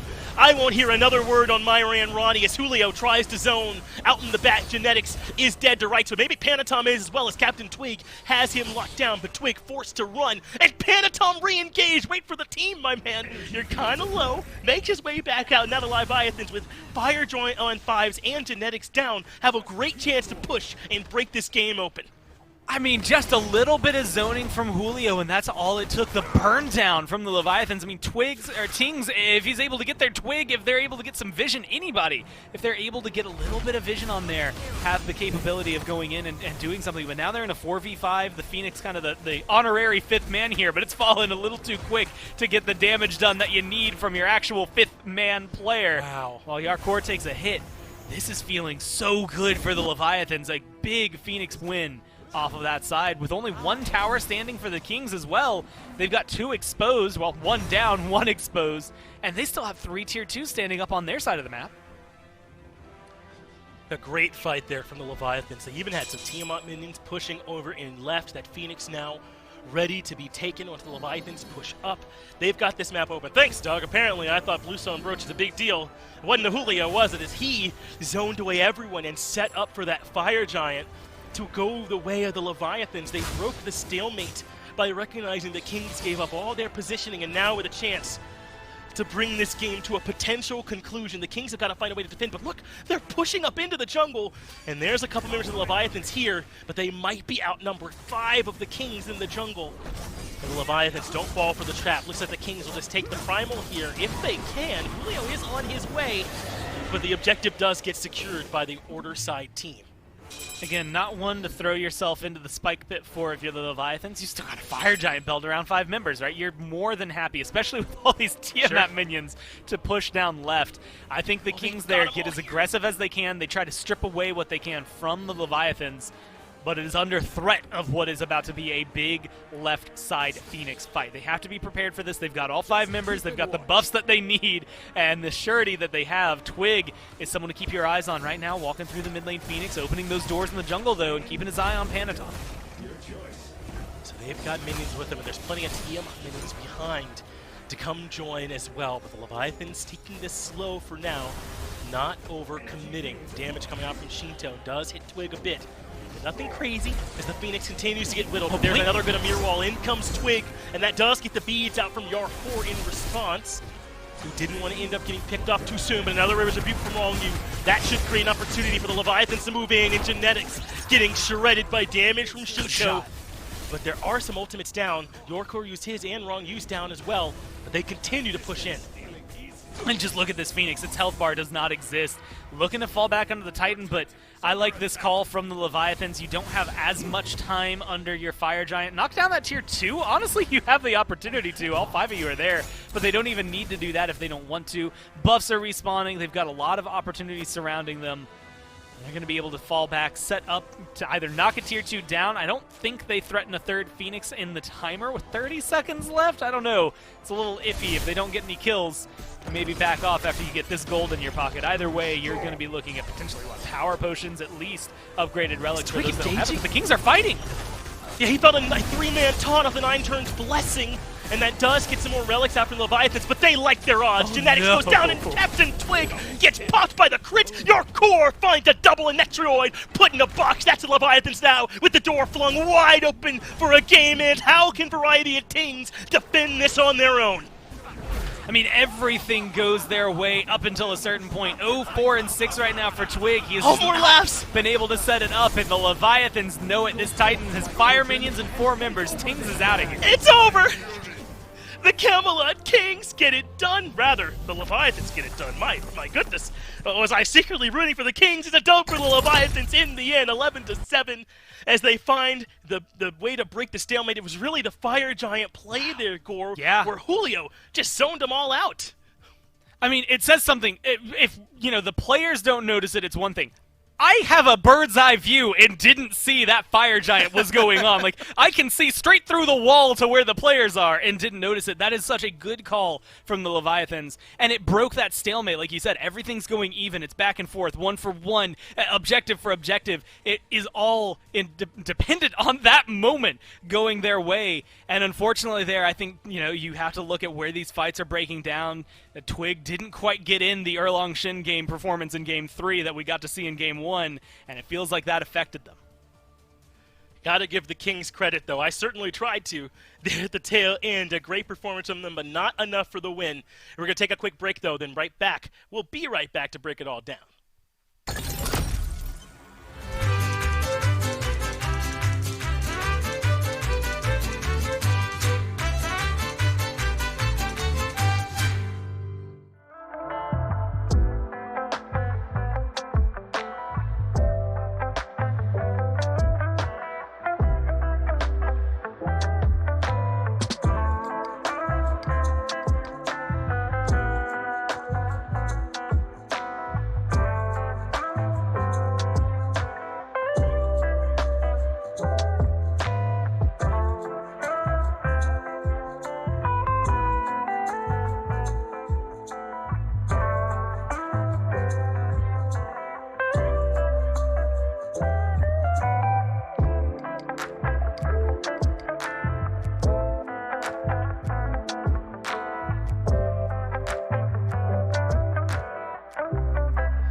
final set of the week is an absolute brawl. And it is the Atlantis Leviathans that come out on top. Mifflin, they remain undefeated. In the SPL, the Camelot Kings, they showed up to play, and they took them to 3. They really did, man. The Kings look so good. Already, I got to see a tweet come out from Netroid, said he's not too happy with how that one ended, but is very excited for how well this team is growing and will continue to grow. So keep your eyes on them in the near future. But for now, gotta congratulate the winners. The Atlantis Leviathans look so good in this set, man. That macro play still, post 25 minutes, uncontested within the league. That's right. That felt like this set seems pretty standard for what we would have expected between these two teams. Cool, calm, calculated early on in the game, and then pin perfect sometimes shot calling and team fighting down there towards the end. And now Mifflin, Tiamat has seen a couple of wins. Maybe we are starting to see that she is a good pick, not an oppressive pick, not that you can't beat her, not that you always lose on her. Maybe she's at a spot now where in the right circumstances, the Tiamat can work. And obviously here in Game 3, the circumstances were right. They sure were, Dave. But no matter how many asterisks we put on the Tiamat pick, we're still going to have those ranked players that are out there saying she is the best thing to have ever touched the game. And Leviathan's not helping that narrative, but Shinto certainly makes it look good. Makes everything he plays look good. But I want to talk about this guy right here on the screen, Yarkor. Playing so aggressive. Not only does he get that 10-1 performance in Game 2, but in Game 3 was the root cause of a lot of this aggression, just jumping in constantly. Love watching it. And how important was this for Yarkor, right? I mean, what's remind me your famous quote here with these Leviathan guys, the villains and the clowns, is the difference between the two is your ability to back it up, something like that. Look, you nailed this it. Is a you got it. Right, I said it in a less good way, right? I said it worse overall than how you said it when you first said it. But look, this is a Leviathans team for good reason. I want to precursor this. For good reason that carries a lot of confidence with themselves. That can rub some people the wrong way, but this Leviathans team has been able to back it up. Now in every single set that they've played up to this point here so far, their matchup, I think, against the Dragons, which happens this upcoming Saturday, by the way, Saturday, May 8th, the Leviathans and the Dragons go toe-to-toe. That one's going to be pretty fun to watch, but for here and for now, Mifflin, the Leviathans stand strong. They stand undefeated. And it's Shinto, the mid laner, standing by for the interview. I do indeed have Shinto here with me. First off, Shinto, congrats on the win, and I absolutely must contractually ask you, was there a little bit more in this one for you guys because it was a chance to beat your old ADC Netroid? Did you guys want it maybe a little bit more? No, we always want to win whatever team is, but obviously I'm happy to play against Netroid. He's a good friend of mine and a really good player, and he deserves to play in a good team for sure. Well, talk to me about the Tiamat here, Shinto, because there's been a turn in public sentiment towards her. People think this god's not that good. What made you to continue to stick with this Tiamat and finally get those good results out of her? Nah, for sure the god is maybe the OP god, the more OP god in the game, but I don't think so. It's that good now with the mitigation and nerf. I don't think it's so OP, but it's really good, and you need to know how to play her too. So, yeah. So maybe not something you can always pick, but still a good pick in some situations. Yeah, well, you guys are. Nah, for sure it's a top pick. Yeah. Yeah, top pick still. Okay, I'll take it. Well, you guys are 3-0 now at this point, and a lot of the other teams are considering you guys one of the teams to beat. And I think part of what goes into that is you guys are not shy about how confident you are. How do you guys feel about how other teams and maybe even the community view you guys when you're so openly confident? I mean, we are the only few team we stick together. That's why I think we have a lot of synergy each other. And the thing is, a lot of teams too that are playing with high pins, so it's expectable to be one of the best team in the league right now. Well, maybe just expect it then for you guys to be the best. Thanks for giving me some time there, Shinto. Always appreciate a chance to get to talk to you, my man. We're going to get it back over to the desk, though, and have them close out the day. Thank you. Thanks to Finch and Shinto for the post-game interview. Look, Confidence not a problem for those guys for good reason. Tiamat, still a top pick in the eyes of Shinto. I think he said the top pick. So Tiamat still in that conversation. Mifflin's still with me to round out the day. And Miff, what a week in the SPL it was. We had some great games. All of them except for the last one we had here today. We're all 2-0s, and we're going to get to take a quick look back at how everything happened. To start off the weekend, the Oni Warriors take on the Valkyries, and the Valkyries come out with the 2-0 win. Then the Leviathans, of course, undefeated, were able to win their set over the Titans, who didn't fare much better against the Jade Dragons yesterday. Saturday afternoon, the Tartarus Titans and the Jade Dragons went toe-to-toe. Warriors were able to overcome their earlier weekend loss, 2-0 to the Solar Scarabs on Saturday morning. And then today, we saw the Olympus Bolts wipe out the Valkyries in 2-0 fashion, and the only 3-game set of the week was the one we just watched, Atlantis Leviathans on top of the Camelot Kings. And so, the way the standings break down after all of this shouldn't be any surprise. Jade Dragons still up top. Atlantis Leviathans still up top. But the Olympus Bolts now jump up into that 3rd place spot. That is interesting. This is a team a lot of people expected to be kind of middle of the pack, and they are now upper middle of the pack. They're top 3 here at this moment. They still got some sets to go against a couple of the teams above them there as well. So that'll be fun to watch. Tartarus Titans, though, Miff, I still think continues to be the surprise factor. 0-3, only team in the league. If you were to tell me the only team in the league that hasn't gotten a win yet was the Titans, after 3 sets, I don't think I would have believed you. Yeah, I could almost not believe you. If I weren't reading it right now, Dave, I wouldn't believe it's right you, there, right? believe it. For those of you at home who don't quite remember all these rosters just yet with these new team name changes, Tartarus Titans is Benji, Scary D, Paul, Aurora, and Cyclone Spin, and that super team, and I do not need to qualify it any more than that, that is a super team, is 0-3 right now in the league. Absolutely wild to think about. Well, they got a chance for a win next week. The Tartarus Titans will be taking on the Solar Scarabs on Saturday. But to start off the weekend, talk about a way to start off the SPL week next week. Oni Warriors versus Bolts on Friday afternoon, 1 p.m. Eastern Time's when that one will start. Then the Valkyries and the Camelot Kings, also a great matchup there. So a couple of fantastic ones on Friday afternoon. Saturday, nothing to scoff at either. Atlantis Leviathans versus Jade Dragons. Mark your calendar. The 2 undefeated teams remaining in the SPL. One will be handed their first loss. Saturday afternoon, 1 p.m. Eastern Time is when that one starts. And then Sunday, the Leviathans back in action against the Oni Warriors. So the Leviathans, a couple tough matchups next week, and same can be said for the Solar Scarabs, having to go up against the Titans and the Camelot Kings. So Bolts just 1 game, a couple of doubleheaders across the league. Miff, let me toss you a softball here. What matchup are you looking forward to next weekend?